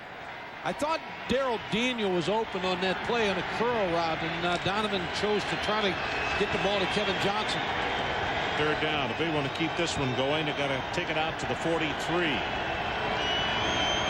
Syracuse leads at 28-20. Pressure again, and he's gone down. This time it's Lando. 4 times they have gotten to Donovan McNabb. And Steve Dunlap has to feel good about this series because you get the interception, your defense comes right in. 3 plays later, they throw Donovan McNabb for a loss, and now the field position should be good for West Virginia's offense. Kevin Landolt with a good tackle on Donovan McNabb. Grabbed his shirt and just yanked him down. Duncan waits for the snap at the 5.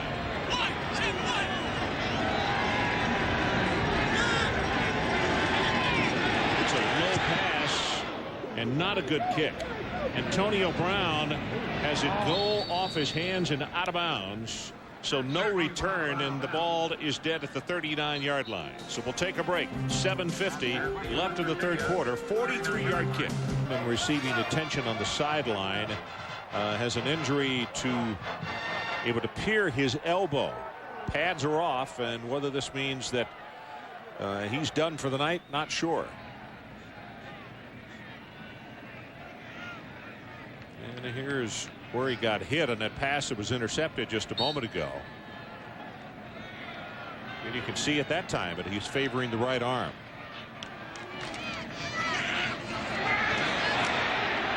Reverse to Green and tackled at the 42. You know, the last three drives for West Virginia have started at the Syracuse 47, their own 37, and now their own 39. And I guess the point that I'm making is the defense just made a big stop there, but the offense has got to take advantage when you get that kind of field position. They really do. And now on that play, just didn't time up right, but that was a good call by Dan Simrel, and it was open. It just didn't time up the blockers and Pat Green.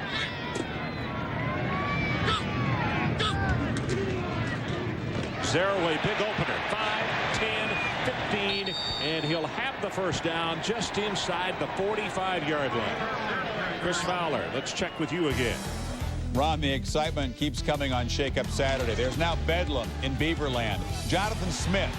Knife to go over the middle is Greg Ainsworth. He'll be pulled down at the 3-yard line. You can see UCLA trying to protect a touchdown lead deep in the fourth quarter. They can't do it. The third touchdown run by Jason Dandridge. Inside of 3 minutes, we're dead even. Chris, from those highlights right there, Oregon State looks like they're an impressive-looking football team. Some great-looking athletes. UCLA's defense a little suspect. Pressure. Boger runs out of the pocket. Get down quickly.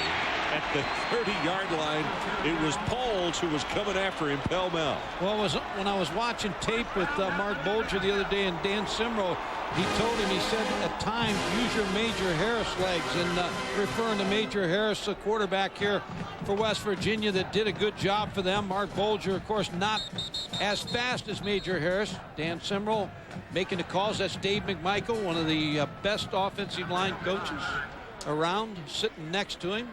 He's looking at fronts. He's looking at the way Syracuse lines up and trying to help Dan Simrel.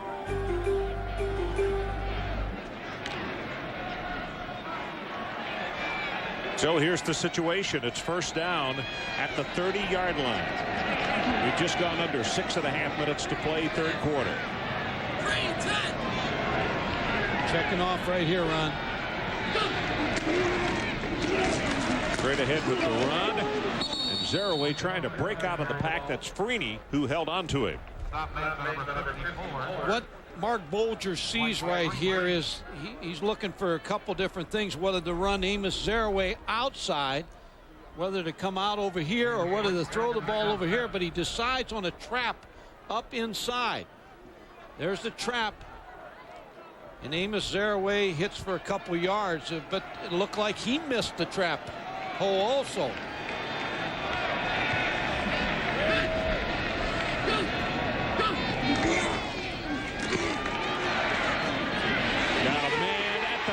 Yard line back, the tight end, and he takes it to the 4. First and goal, West Virginia. Good for 23. So. Yeah, no, that's Anthony Beck is a pretty good size tight end. It's 6'6", 235, and that's the smash route. That's what the outside receiver is going to run, just a 5-yard stop, and Anthony Beck is going to take. Here's going to stop. Anthony Beck's going to hit the corner right behind the corner. And even though 3 Syracuse players were around the tight end, Mark Bolger put it right in there. Yeah, he did. Good job of holding on as well. Fullback this time.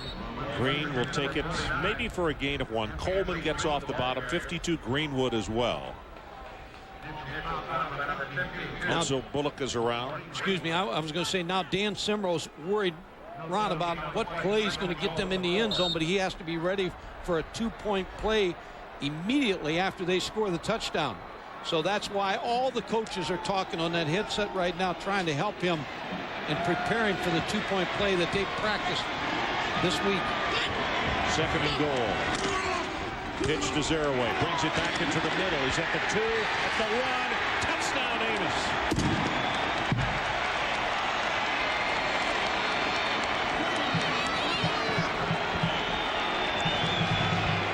Don Nalen quickly on the field to tell the offense, don't come to the sideline. It's a 2-point play. The only person that will leave is Anthony Green, the fullback. Amos Zeraway showed you exactly what you were talking about the other day. The strength in his upper body, because he took a couple shots, but he's so strong in his chest and his arms that he was able to force that ball in the end zone. Now, here's where West Virginia, they've got a pre-planned play to a 2-point play. You usually go into the ball game with 3 2-point plays, and your concern is whether Syracuse is going to play zone or man-to-man in the secondary. 3 wide receivers, Zeraway the lone setback.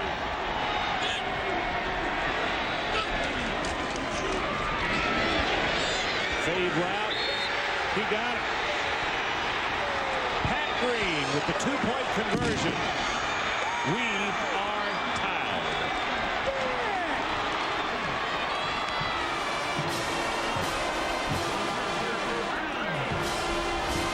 The fade to Pat Green, who is 6'2", working against Bill Nash. Mark Bolger puts ear under that football and throws it over the outside shoulder, and a nice catch. You can see Nash looked up too late. 28-28. 4:35 to play, 3rd quarter. Very close on the 2-point conversion, and it's 28-28 with just over 4 minutes to play in the 3rd quarter. Pat Green, number 21, is going to catch this fade, and it's so close. One official makes the call that he's in, and another official right down here is going to make the call that he is out of bounds. But there's the call, out of bounds, but the official closest made the call that he was in for the touchdown. Looked as though he had possession. 2-point play. As that right foot came down. Kevin Johnson. Who is going to get whacked as he crosses the 25. Well, the latest edition of ESPN Magazine is on the newsstands now. Look for John Elway on the cover. Plus, check out the college football section featuring Georgia's Champ Bailey, K-State's quarterback Michael Bishop, and a whole lot more. It's all in the current ESPN Magazine. Ron Franklin, Mike Gottfried, and Adrian Karsten coming to you from a chilly Morgantown, West Virginia. Chilly outside and very warm down in the field. 56 points have been scored, and we're tied right now. D. Brown runs into a hornet's nest, led by Charlton Forbes. Ron, you talked about the magazine and John Elway being on the cover. This summer, what Paul Pasqualoni and Kevin Rogers did was they got a highlight tape of John Elway when he was in high school and college, and Jim Fossil gave it to him from the Giants. But Donovan McNabb looked at his 3-step drop, his 5-step drop, how he held the ball, his footwork. He just studied John Elway all summer, and he's become a better quarterback for the effort that he gave in the summertime.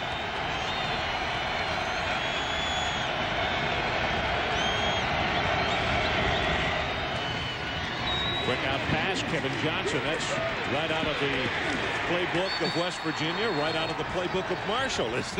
Well, everybody steals everything, and West Virginia stole it off of Marshall. Randy Moss came in here, and Marshall and Bob Pruitt ran it against West Virginia. Danny Simrel and Don Nalen said, hey, that's a good play. We'll put it in. Syracuse obviously has watched West Virginia, and they put it in. You can believe Marshall stole it from somebody, too. That's the way coaches will look and find something they like and put it in the book. Well, it is 3rd down. And to keep this one going, the line to make is the 36. And the crowd is really getting into this one.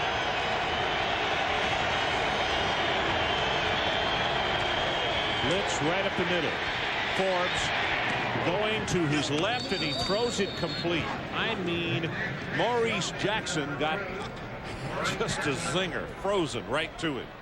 Well, Maurice Jackson's a sprint high school champ from New York State, so he has great speed, but really what makes this play is the flick of the wrist of Donovan McNabb. You can see the speed of Maurice Jackson. Steve Dunlap said when you watch Maurice Jackson on film, he's the real deal. He's going to go off the field for a play. Most importantly for Syracuse, they moved the chains.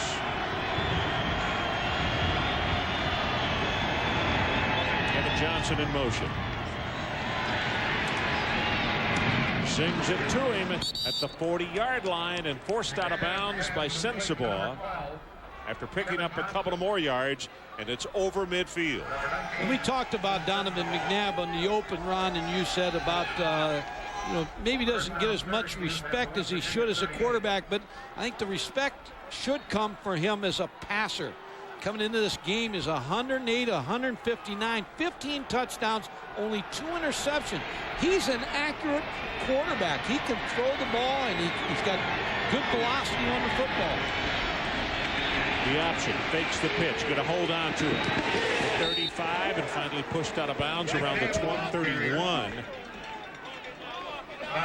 And Adrian, let's go to you. Ron, remember 10 years ago, Syracuse had another quarterback who was being talked about the Heisman Trophy, ran plays, passed plays, just like we saw there.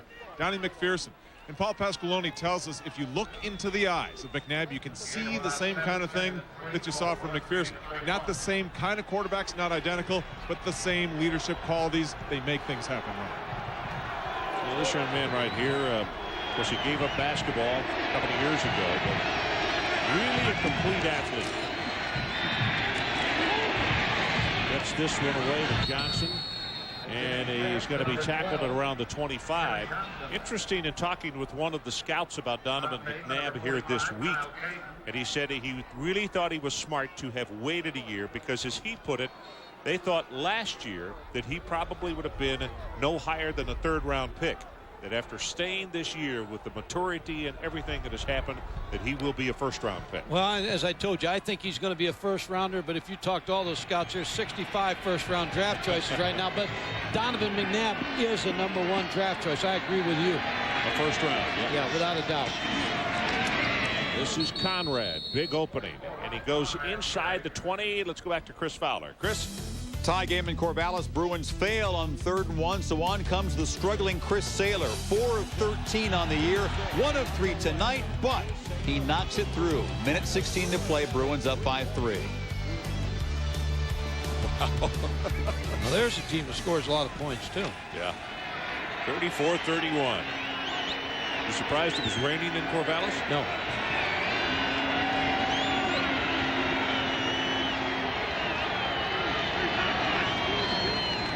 Daniel in motion, but he goes straight ahead with a running play, and it's D. Brown who goes inside the 15, and that is enough for a Syracuse first down, except now we see a marker at the 22.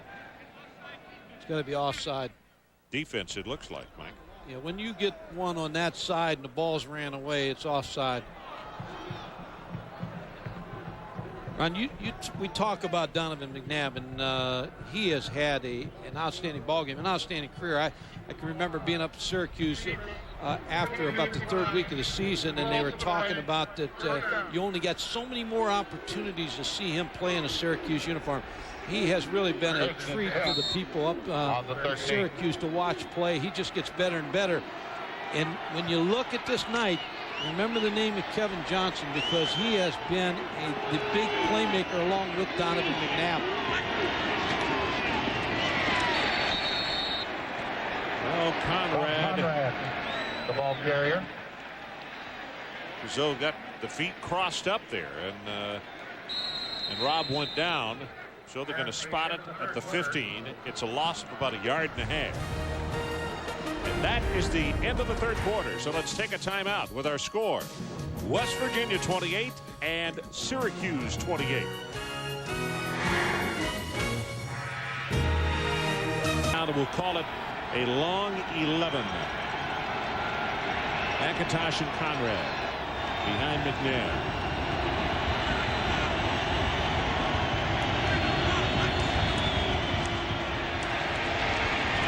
Green, McIntosh. That is a great job defensively. They get nothing. The tackle made at the line of scrimmage by Forbes. And Adrian Karsten, you have an update on the wide receiver for West Virginia. The explanation on Sean Foreman with about 2 minutes to go in the 1st quarter, Ron. He suffered a deep bruise to his right forearm. That's why he's had so much trouble hanging on to the ball. I didn't know it. The coaches and trainers didn't know it because he didn't tell anybody, which says a lot about how tough this young man is. He desperately wants to get back into the game, Ron, but the coaches are concerned because he's so closely covered. If he can't catch that ball and bobbles it, Syracuse will pick it right away from him. Well, that's true. 11th play of the drive. 3rd down. McNabb, pressure on him, and gets away. Throws to the end zone. Incomplete. Landolt was one of those who was in hot pursuit. And Ron, if he could have brought him down, he didn't. He could have made it a tougher field goal opportunity. But Donovan McNabb weighs 220 pounds. He bench presses 350 pounds. So he's a strong quarterback. Tough to bring down. Well, let's see. This field goal attempt. Nate Trout going to put it down 32 yards away. Trying to break the tie.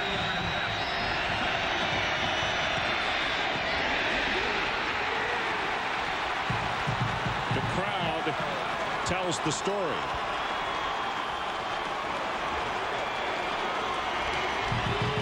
You know what happens when you're standing on the tee box with the driver and that quick short backswing? Shake. He knew it as soon as he kicked it. The minute he hit it, I mean, he just shanked that one horrible. Missed opportunity for Syracuse. High snap. Kevin Johnson gets it down. He knew right away. Scooter Davis was coming in, but he didn't get a piece of it. Trout just knows that did not hit it well. Rushed it just a tad. So we're still tied. Give it to the fullback, and he still fights his way 3 yards and maybe now 4 around the 24-yard line. Bullock is holding on to him. And let's check in with Chris Fowler. Got a final? Not yet, Ron. Here's a field goal attempt by Jose Cortez. He was 1 of 3 tonight. This for the tie, knocked it through 34 all in the final 30 seconds. But seconds ago, UCLA just scored to take the lead. We'll keep you posted. Oh, okay. Well, so you said they scored a field goal or scored a touchdown? I'm sure we'll get to see it here just momentarily. Pitch back to Zerouet. Crosses the 30 to the 33. That's going to be a gain of 12. And Gibbs puts the stop on him. I mean, it has turned into the Amos show for West Virginia. Ron, a nice job again by Mark Bolger running this option play. And what he's looking for is the tackle, number 79, to be able to block the linebacker. And he gets off on the linebacker. Amos Zerouet, then there's no one outside. Finally, the tackle by Stan Gibbs.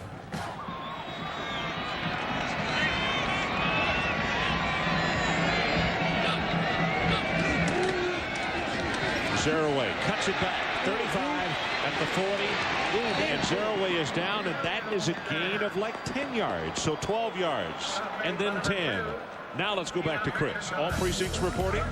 We just show you the tying field goal. The first play following a kickoff out of bounds. Cade McNabb back.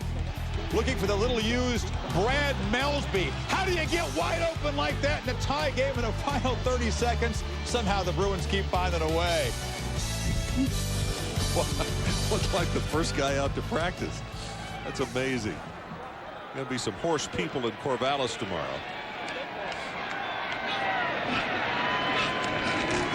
First down. Zerouet again has an opening. Takes it across midfield, and he's down at the 48 by Ian McIntosh of Syracuse. Ron, here's what this set will do to you. When you go to one back and Amos Zerouet's the one back, and you get 2 wide receivers and a tight end, and you reduce the front, and all of a sudden now they're playing with 6 people in the box, and Amos Zerouet hits that hole for a good gain. He now has 149 yards rushing, and they're giving him a breather right now. And 2 touchdowns. This is swoop. And Alvin will take it close to the first down. In fact, he may have it on that last surge, but there is a marker down. That's going to go against West Virginia. Gives us an opportunity. Barrett Green defensively, 11 tackles, 6 solo. Edmonds with 7 to lead West Virginia, and for Syracuse, Poles with 9. They're all solo tackles, and Bullock with 9 tackles. 5 of those are solo. Poles, as we mentioned at the beginning of the telecast tonight, last year West Virginia about to score up at the Carrier Dome and make it 17-0. He intercepted a pass, went over 90 yards for a touchdown. It opened the door for Syracuse, and they reversed what had been some bad fortunes and won the football game.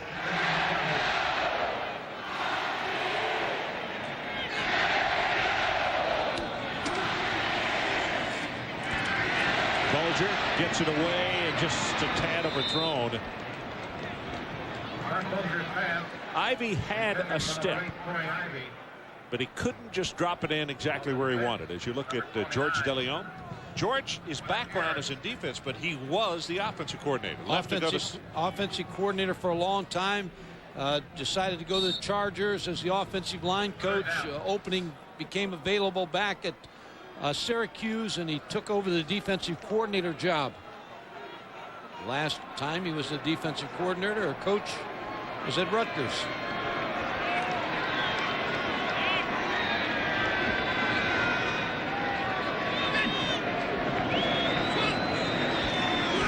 Here comes the blitz, going to have to hurry, throws it complete, ball is loose, and it's been, well, now they're going to say not complete.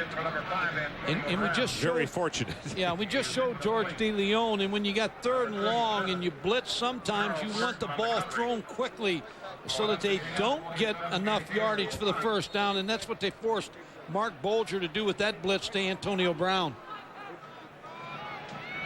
Taylor's longest tonight, 48. 5th time that he will have kicked this evening.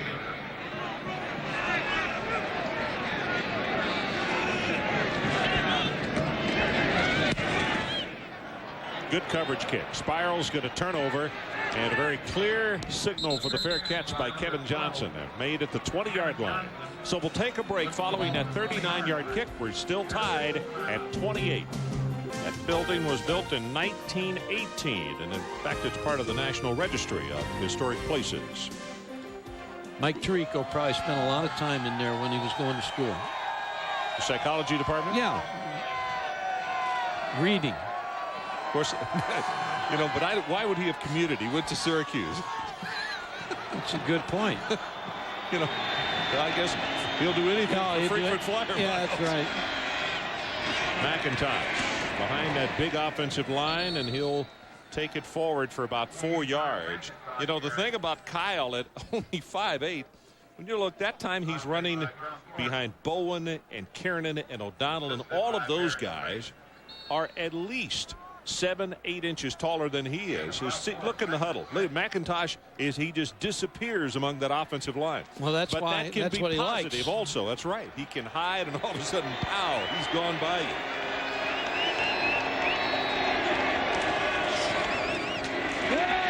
Nothing doing for Conrad. Thought they might sneak the big fullback through. And Thunder Thornton. Big John makes the tackle. Now, he's had a pretty good ball game also. The defensive line of West Virginia, which given up a lot of yards the last 2 weeks. And when you talk to Steve Dunlap, he said we missed 26 tackles against Miami, but last week they held Virginia Tech to 110 yards rushing, so capable. Here comes a big one right here. 3rd down and 7. Tied at 28 and about to go under 10 minutes to play.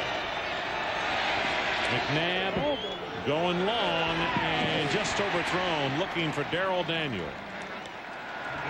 Not a good series there. A good series by the West Virginia defense.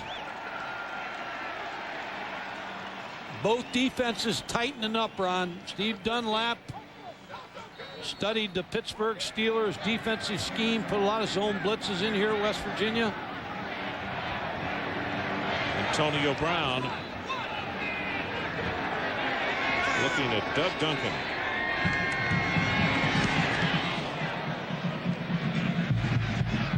Brown signaled for the fair catch and made it at the 34. Syracuse at the 34-yard line. First and 10 for the Mountaineers at that point. College football fans, check out the ESPN game plan on pay-per-view. Get up to 10 extra games each week featuring the top conferences from all over the country. Now to order, just call DirecTV, Prime Star, Dish Network, or your local cable company and ask for the ESPN game plan. Ron, with Foreman out, David Saunders, the other wide receiver, 6'2", 205. The senior receiver has to be the go-to guy for Mark Bulger.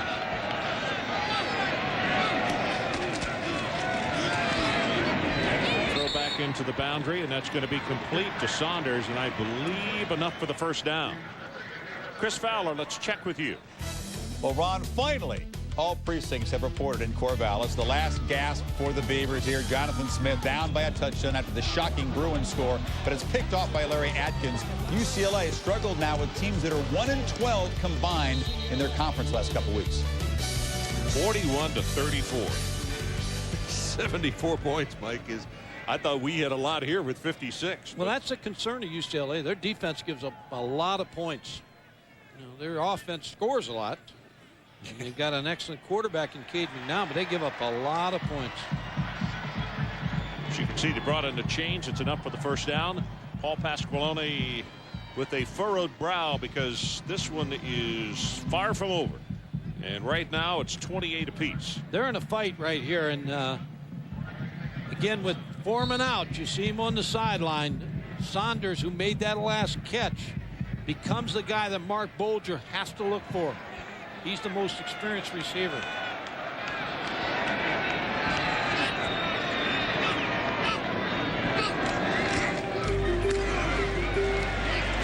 Zaraway is going to take it out across the 45 to the 48.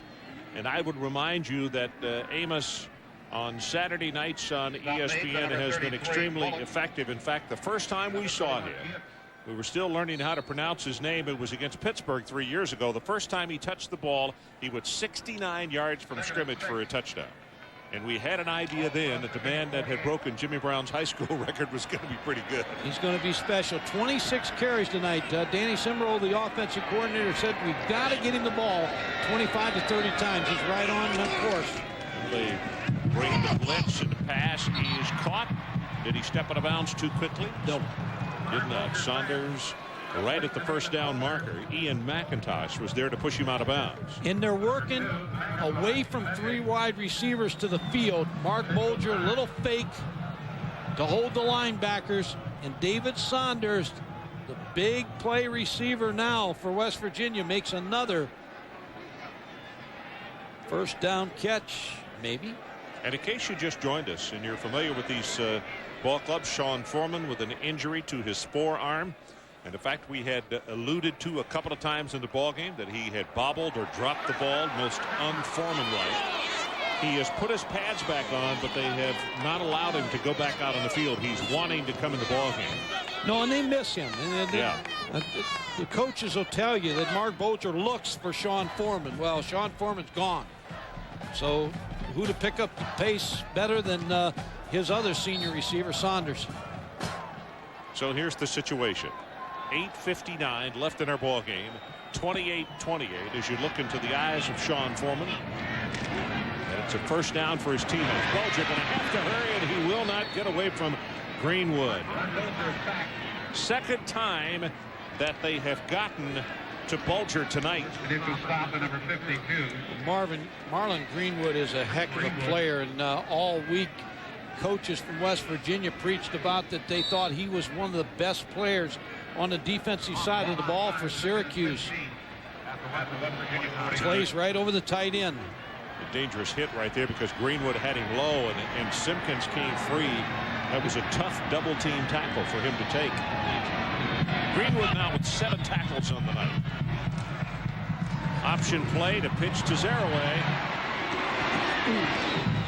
Amos gives you that little stop and stutter and then go again. And he'll take it to the 45 for Derek Corley. Makes the stop on him. Ron, now the extra defensive backs come in for Syracuse. Last 2 first downs have been thrown to Saunders. See if they go back to the well again. So there are the weapons. You see Bulger 205 yards passing, Zerouay 159, and Saunders 67 yards receiving.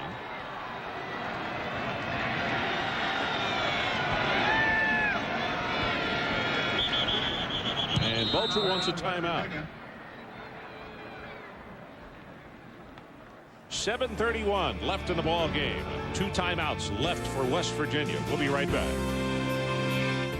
State Farm presents Rules of the Game. We're talking about defensive pass interference. In this play, the defender makes no effort to play the ball before he contacts the receiver. What's the call? What if your car slips off the road in Slippery Rock? Or you need the name of a mechanic in Mechanicsville? Well, if your car is insured by State Farm, just look up the local State Farm agent. Almost anywhere you travel, whether it's a big metropolis or just a little one, a good neighbor is always nearby to help. So if your car gets stolen in Thief River Falls, or you have some trouble in Paradise, hey, don't worry about it. State Farm is there. We're talking about defensive pass interference. In this play, the defender makes no attempt to play the ball and contacts the receiver. 15-yard penalty. Rules of the Game has been brought to you by State Farm. Like a good neighbor, State Farm is there.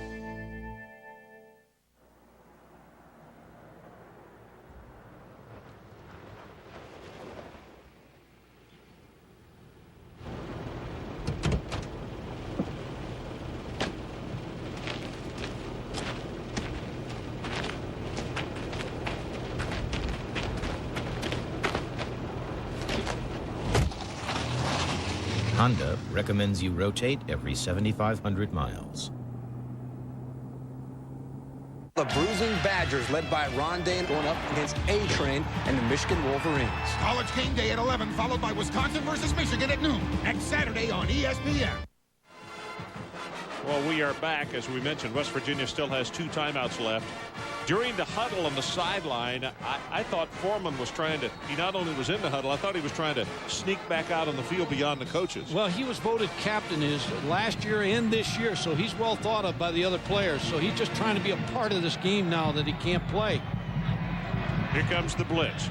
Bulger has to hurry, and he hurries it too much. Incomplete. Saunders is the guy he wanted at the 32. Yeah, they tried to go to Saunders again, but the pressure from Syracuse didn't give Mark Bulger a chance to throw the football accurately. So now West Virginia's going to try to punt Syracuse in the hole. It's interesting. Was that not Foreman coming on? And surely they wouldn't use him on a punt team, would they? Yeah, he's on there. He got on the field. High pass from center, and they had the return on. So West Virginia got fortunate, but it is a lousy hit.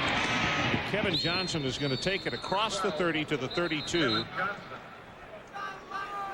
Jay Taylor, the last couple, has wanted to walk away from the head coach when he's come to the sideline because they have not been very good kicks. Sean Foreman on the last play. Blocking as a one of the protectors. Now releases downfield. Probably the end of Sean Foreman's night there. As soon as they find out he was on that punt team. Pitch back, McIntosh, nice move, and he winds up picking up 5 yards. It didn't appear to be there. Light cap defensively. Now that clock is going to go downhill very quickly. Darrell Daniel made a nice block on Gary Tompkins on that option play, just long enough to get that ball by him. And as a wide receiver, you not only catch the football at Syracuse, you block on the option.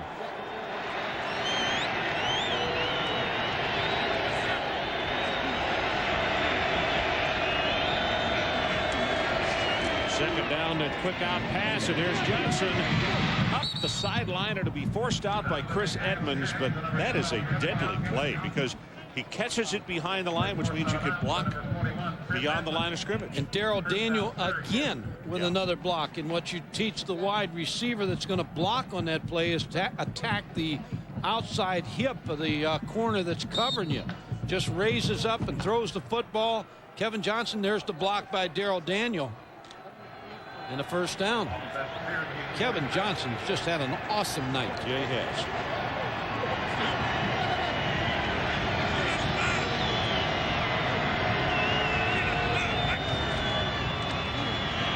Quarterback draw. McNabb tries to get to the outside and then very wisely goes down because Stills was coming over the top. Scooter Davis had a hold of his ankle. Did a nice job too, Scooter Davis, breaking down in football position. The juke by Donovan McNabb, but he was able to get a hold of the feet of the quarterback. This West Virginia defense, even though they've given up 28 points, has played very good football tonight. They have. As I mentioned, that clock going to start to really go downhill. We're under 6 minutes now.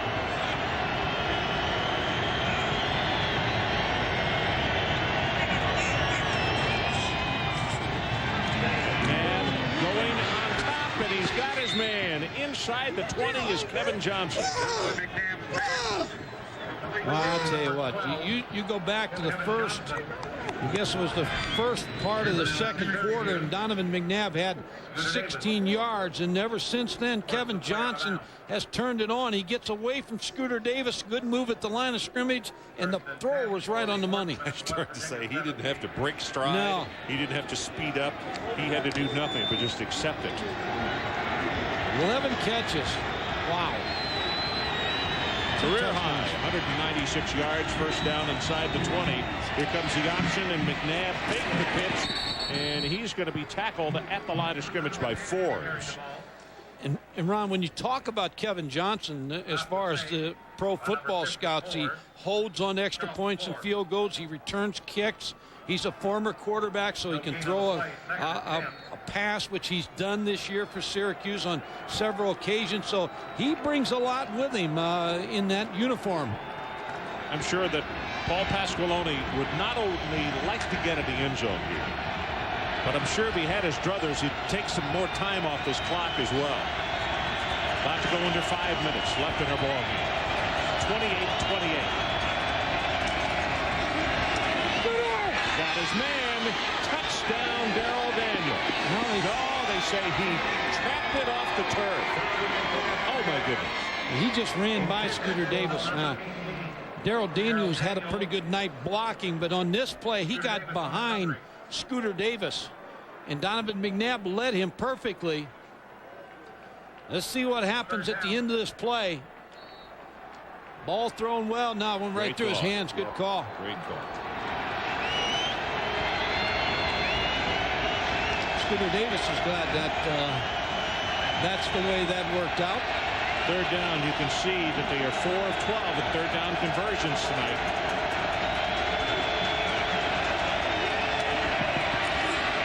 McNabb overthrows him at the 10-yard line. Now, Nate Trout is coming on. He missed a short attempt just a few moments ago. Ron, on that last play, Kevin Johnson wide open on the post play. Watch him on motion here. Breaks up the football field and post. He's as wide open as he was on that touchdown pass. Donovan McNabb just could not find him. 35-yard attempt. He missed from 32 just a moment ago.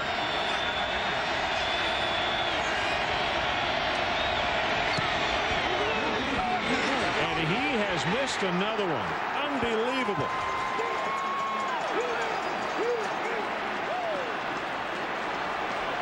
Nate Trout was 7 of 9 coming into this ball game and has just been as reliable as can be for Syracuse in his career up there. Senior out of Merritt Island, Florida. But boy, he has just missed again, and we're still tied at 28. 4:46 left in our ball game. Long way to go yet. There are many ways to have lonely feelings in a lifetime, and for a young college football player, Nate Trout is very good at what he does, but he's missed a couple tonight that he normally doesn't miss, and so we're still tied. It is heavy on his mind right now as he just missed that attempt from 35.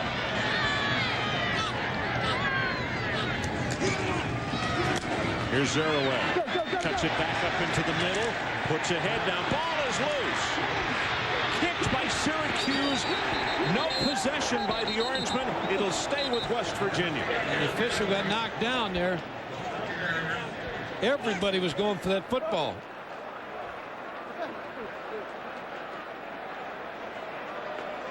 Again, Amos Zeraway shows you his upper body strength because he runs over Quentin Harris. And the ball comes out. Very close to being down, but they picked up a few extra yards. Ron, you go back to Trout. Nate Trout is could get another opportunity in this ball game, so I'm sure the coaches are talking to him. Stay in the ball game. Well, we couldn't hear the announcement by the referee. He was explaining why the ball came back to the point of the fumble rather than where it was kicked and out of bounds, or where it was kicked, I should say. Zeraway cuts it back into the boundary. Going to have 10, now 12 yards in the play, and Corley comes back over his back to make the tackle, and Chris Fowler. Let's check with you. Ron, other top 10 teams may have fallen victim to the look-ahead syndrome, but not Kansas State. They go to Waco and beat the Bears here. Michael Bishop threw for a couple of touchdowns. This one to Aaron Lockett. Also, Bishop ran for one. K-State heads the home game with Nebraska next. Chris, also, we send our condolences. Jack Hartman, his family out in Manhattan, Kansas. Great coach at K-State. Also was at Southern Illinois, and I know Frazier played for him there. Anyway, outstanding basketball coach. An outstanding fellow too. Jack Hartman died yesterday. Pass out in the flat. Antonio Brown, and he's close to a first down, and Syracuse has a player down.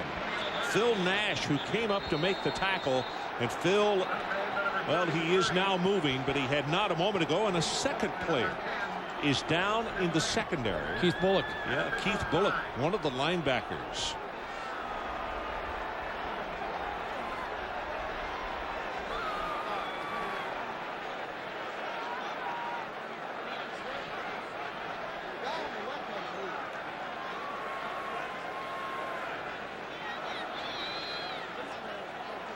Now here's Nash and the injury to him.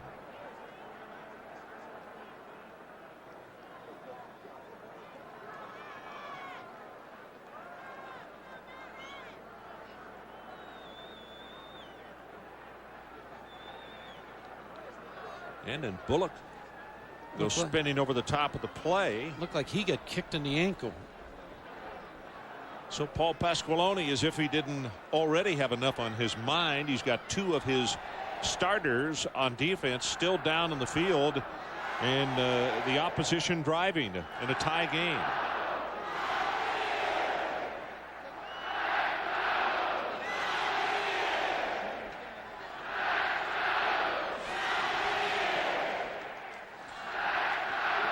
Well, let's do a little advanced planning here in case the Mountaineers get the ball close enough to attempt a field goal and cannot punch it in the end zone. What about Jay Taylor?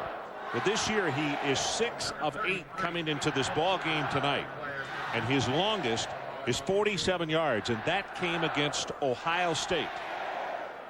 And Ron, both teams, West Virginia has 2 timeouts remaining. Syracuse has all 3 of their timeouts. Now they're helping Phil Nash up now. Bullock has already gone to the sideline. The numbers on Bullock, 12 tackles for him tonight, and 7 of those are solo tackles. And that's all we heard the coaches talk about, both West Virginia and Syracuse, how they respect and like Bullock. Now it would appear as though that Nash is injured more seriously. Yeah, Matt Klaus, the linebacker, the middle linebacker, the junior, will come in for Keith Bullock. And while we have a second, let's go back to Chris Fowler. Chris? Well, Ron, Wyoming, a team that's quietly having a real nice season in their annual border war feud with Colorado State. Cowboys get a touchdown pass from Jay Stoner to Kobe Shuck, 24-6 in the mud at halftime. Back to Morgantown. A lot of rain out west. That's a former Kansas State assistant, Dana Dimmo. And doing a nice job out there at Wyoming. Donovan McNabb waits on the sideline. You saw his reaction on the missed attempt just a moment ago by Nate Trout. Well, the clock is big for both teams right now because if West Virginia marches down and kicks the field goal, Syracuse wants to use their timeouts and to give Donovan McNabb enough time to get back on the field with his offense. And so as you look at the scoreboard, 3 timeouts left for Syracuse, 2 for West Virginia. Look at total yardage. 418 for the Mountaineers and 375 for Syracuse. Here's a look at Taylor. As we mentioned, 47 yards, his longest. It happened in the opening game right here in Morgantown against Ohio State. They go right up the middle. This is Anthony Green, and the big fullback will take it with a tough run to the 43. Quentin Harris and Poles combining to the tackle. Now, Ron, what you should have if you're West Virginia is you should have David Saunders against Ian McIntosh. With Nash hurt now, you go to Ian McIntosh, bring him into the corner spot. Now David Saunders, who's your guy? I mean, he's the guy that's going to have to make the big catches here late in the football game for you to win.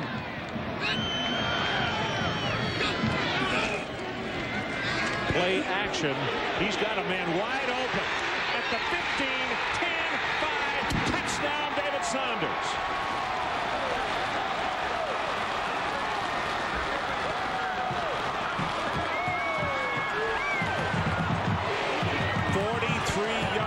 And this crowd erupts in Morgantown. Sometimes you score too fast, but Don Nalen will take this, but it's exactly what they did. They like the matchup of David Saunders versus Ian McIntosh coming in the ball game. They motion David Saunders. It's man-to-man coverage. They got a blitz coming on. Mark Bolger finds David Saunders back away from the grain, wide open. McIntosh trailing him, just got lost. Taylor with the extra point, and with 3:04 to play, our new score: the Mountaineers 35 and the Orangemen of Syracuse 28. We'll be right back. At the 35, we're just talking during the timeout that that's Ian McIntosh on the sideline. I don't know whether he was looking for help or not. It was tough. I mean, it was a tough play because they had a blitz on. Perfect call for. Yeah, it was a perfect call, and David Saunders went in motion and came back against the grain, and Ian McIntosh got picked off a little bit, was on the hip of David Saunders, but it was just a very well-run play for the defense that Syracuse was in. Here's a high kick and short. The 13, Kevin Johnson.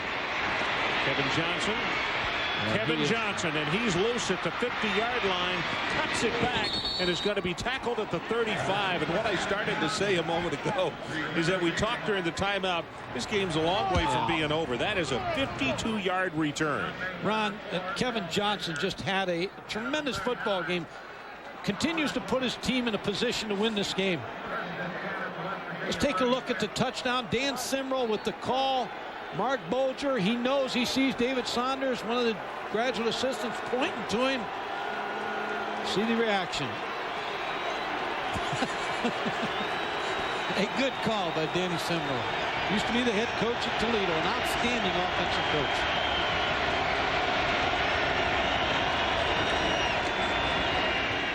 McNabb under pressure, breaks the tackle of Thornton, and just throws it away. Thornton weighs 300 pounds, and we've talked about the strength of McNabb. And John had a hold of him. You see he's upset with himself because he thought he should have had a sack, but McNabb just was too strong and got away. John Thornton, again, we talked about the strength of Donovan McNabb, the 350-pound bench presser, and he did the wise thing, and he got spun around. He threw the ball away. 2:44 left in our game.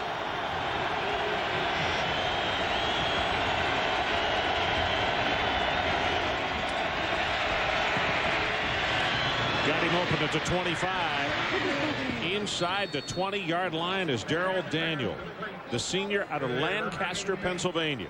Ron, that was too easy there. I mean, there's no pressure. Nobody in that zone for Daryl Daniels. He just sits down. You talk about no pressure, first of all. Now look at this throwing lane right there to Daryl Daniel. Too easy.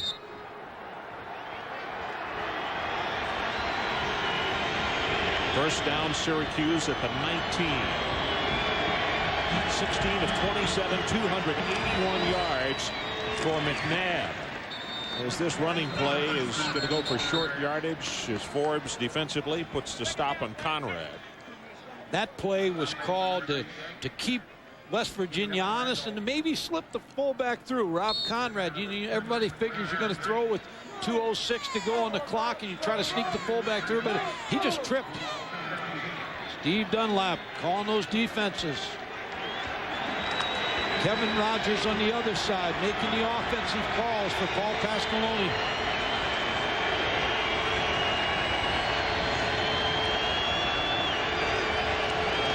On second down, McNabb drills it. Did he catch it in bounds? They say no, he was out of bounds. Daniel caught the ball, but he didn't get a foot in. And in fact, both officials running toward each other saw the same thing and confirmed incomplete.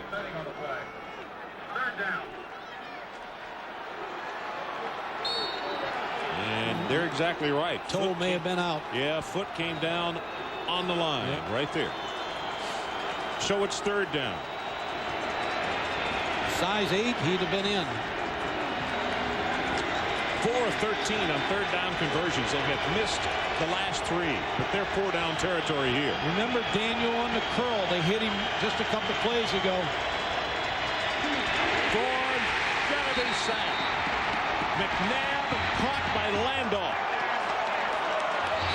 Now Syracuse needs to take a timeout here before this 4th down play call. Boy, the difficult thing here, and you talk about the things that you can't do. Easy to say you can't, but to take a sack right there, and McNabb just simply couldn't do anything about it. He had no choice, Ron. They were on him so fast, Kevin Landolt. So we'll take a break. 1:27 left in our game. It is decision time. West Virginia up by a touchdown. Going crazy right now. It is 4th down. Syracuse needs to take it to the 9-yard line, or for all intent and purposes, their night is over. Amos Arroway paces on the West Virginia sideline as his club is leading by 7.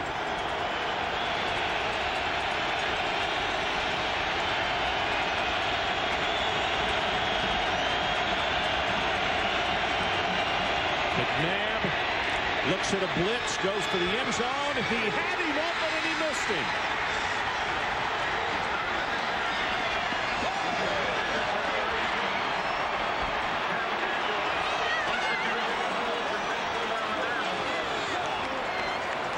Kevin Johnson is who they wanted. Gary Tompkins with the cover, and rare indeed, he had a couple of steps, and Donovan missed it. Just threw it a little bit too far. There's the release, getting held a little bit by Boo Sensabaugh, doubled by Gary Tompkins. And I would imagine in Blacksburg, Virginia tonight, Miami, Florida, that there's some excited football players, because it puts them in a position now. Zaraway fights maybe for a yard. Syracuse still has 2 timeouts.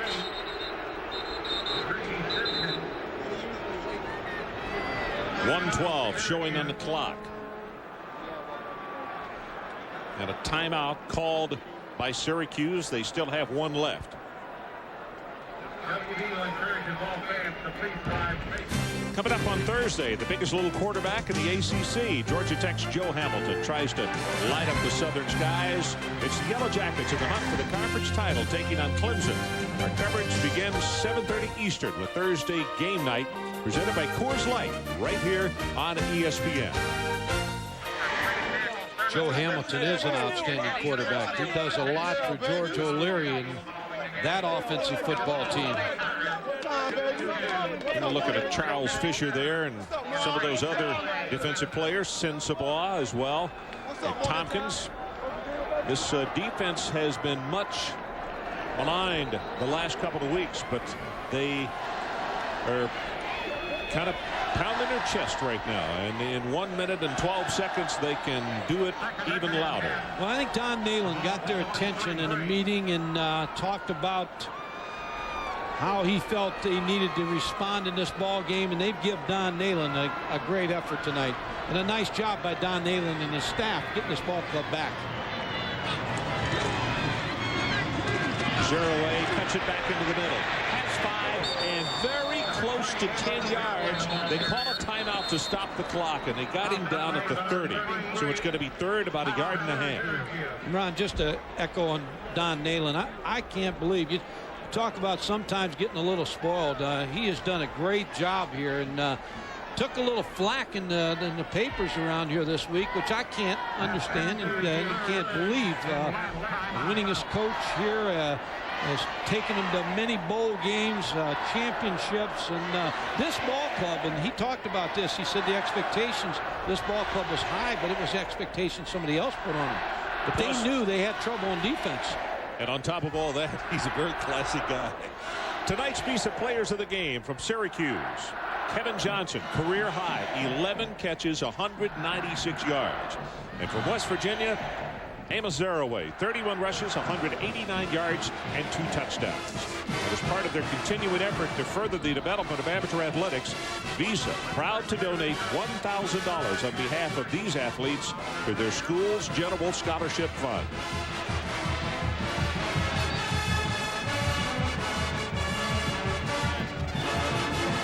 Well, Syracuse needs to stop here.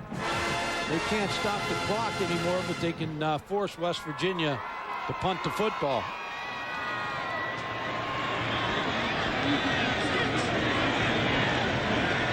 Third down, West Virginia needs it just across the 32. Bulger going to run it, and he'll have the first down. Out of bounds just beyond the 35-yard line. Ron, when that play was called by Dan Simro, he told him, you do not throw that football. Now, he may have pumped it like he was going to throw that football, but that was a run all the way. Yep. We mentioned back in the first quarter that Bulger, with a couple of sisters, the youngest of whom is in the 8th grade. But what we were told is they're both outstanding athletes and could wind up being college basketball players. So good athletes throughout the entire family. And the father played at Notre Dame, as you said. That's right. And Mark Bulger's been impressive. Now you see the numbers, 257 yards, 1 touchdown. He did throw the 1 interception. But the real poise under pressure as he goes down on one knee, and they'll only have to do that one more time. It was interesting when I got in here on Thursday. I had lunch with Gail Catlin, the basketball coach, fine basketball coach here, and he said he thought West Virginia would win this football game. Well, coming up after this game, Residents in College Game Night. Chris Lee and Kirk with a full wrap of the day in college football. That's followed at 11:30 Eastern by Sports Center. The latest on the NBA lockout, a preview of tomorrow's NFL action, plus NHL scores and highlights. He goes down on one knee, and this one is history. West Virginia is going to come up with the upset of the Syracuse Orangemen tonight as we have 10 seconds and down to 9.